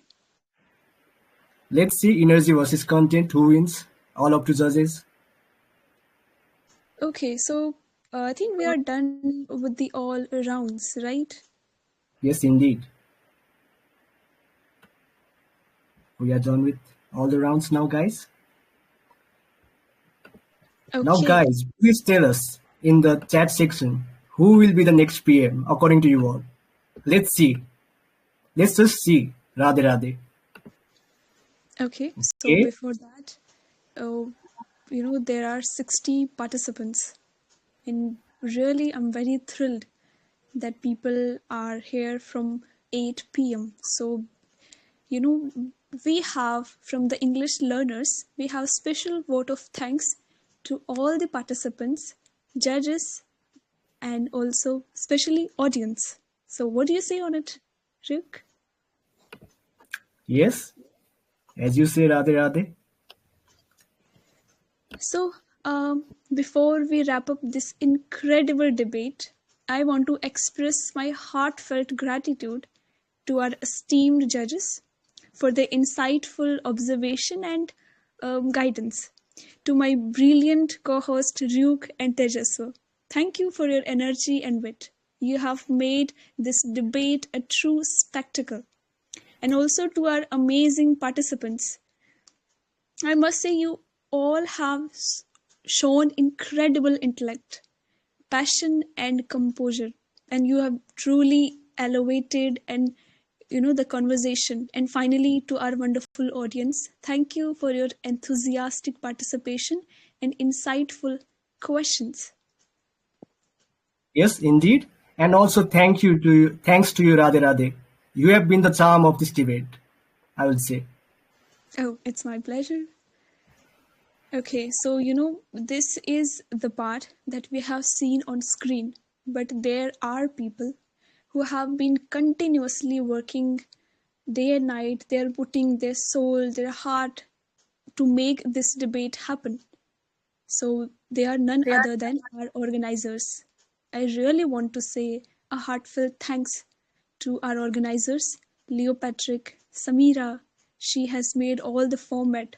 Butterfly, she was there to keep ready with the participants and everything. And also our beautiful Patricia, she was there to making the posters, Harsh, and each one, and especially our judges, because it is really, I think, it needs a lot of concentration. Our honorable judges are Ganesh sir, UK, and Dinesh sir. Indeed, Radhe Radhe. And also, let's not forget the effort of Lord himself and Saksham. Like they were also a great help in devising this format. And apart from that, Brilliance ma'am, who has done a lot of marketing. Like she is also behind our success. Also, Butterfly ma'am, thank you so much for being available every time and clearing out our confusion. And thank you so much, Ganesh sir, I want to say. Okay, so yeah, that's very nice, guys. I hope as I started the debate in the starting, the debate was started by me, and I hope as I said in the started, you will get some clear vision by this debate. I hope you got some clear vision how to choose a leader, what kind of agendas should we have, how to lead the country. So, by your presence and your attentively listening, our debate is successful now. Thanks for your presence, everyone, and special thanks to our judges, Mr. Ganesh, Mr. UK, and Mr. Dinesh. Thank you very much to all trio, and thank you very much to organizer, and thanks very much to my co-host Mr. Ryuk and Ms. Radhe, and thanks very much to all the participants who took the part in this debate and proposed their amazing ideas, agendas, and amazing point of view. Whatever he did researched, that's very nice. Research was very amazing, and the hard work behind this debate, the hard work behind this 3 hour, that was very commendable from all of us. So, in the last, I would like to call out our respected judge, Mr. UK. Please come on a stage and enlighten our mega debate and end our mega debate by your respected words. Mr. UK. Okay, first of all, thank you, Tejas, and thank you, everybody. A very good evening. So, first of all, good evening to all of you guys, whosoever is present here today. As always, here again, we witnessed a wonderful, splendid debate tonight, right? As always, we witnessed here on the EL group. I would love to thank my fellow judges like Dinesh sir and Ganesh sir. They literally did a good job alongside with me. All organizer who overtly or covertly supported, they are working behind the door. So we know that they are hard work. Both the teams, host of the debate and audience for being present here tonight. If I talk about this debate, so I can say only one thing. This was literally class apart. Why I'm saying this? Because I have been part of so many debates on the EL for last 1 year, being a participant, being a mentor, being a judge. But this, I would literally say this was the class apart. I never witnessed a debate like this. One of the best debates ever organized on the EL. I can say only this thing. Why I'm saying this? Because of this structure, a kind of innovation. The participants we know all of them are the epitome of the debaters, right? The caliber they possesses. So literally it was the challenge for us as well. One single debate was wielding multiple topics. So this was also the beauty and was also the challenge for the judges to judge the debate as well, right? We had to be focused. But we tried our best from our side. We tried to be neutral. We tried to follow the principle of non-partisanship so that we can give the better judgment. So if I talk about the participant, they were literally very good from both the teams. They nailed it. They overwhelmed their opponents. But debate being the debate, right? We have to choose one winner and we have to choose one team as a winner. So if I talk about the winner, so we will talk later on that.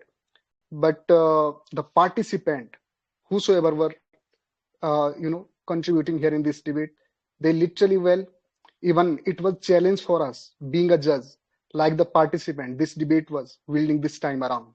It was literally very huge challenge for us as well for being the judge.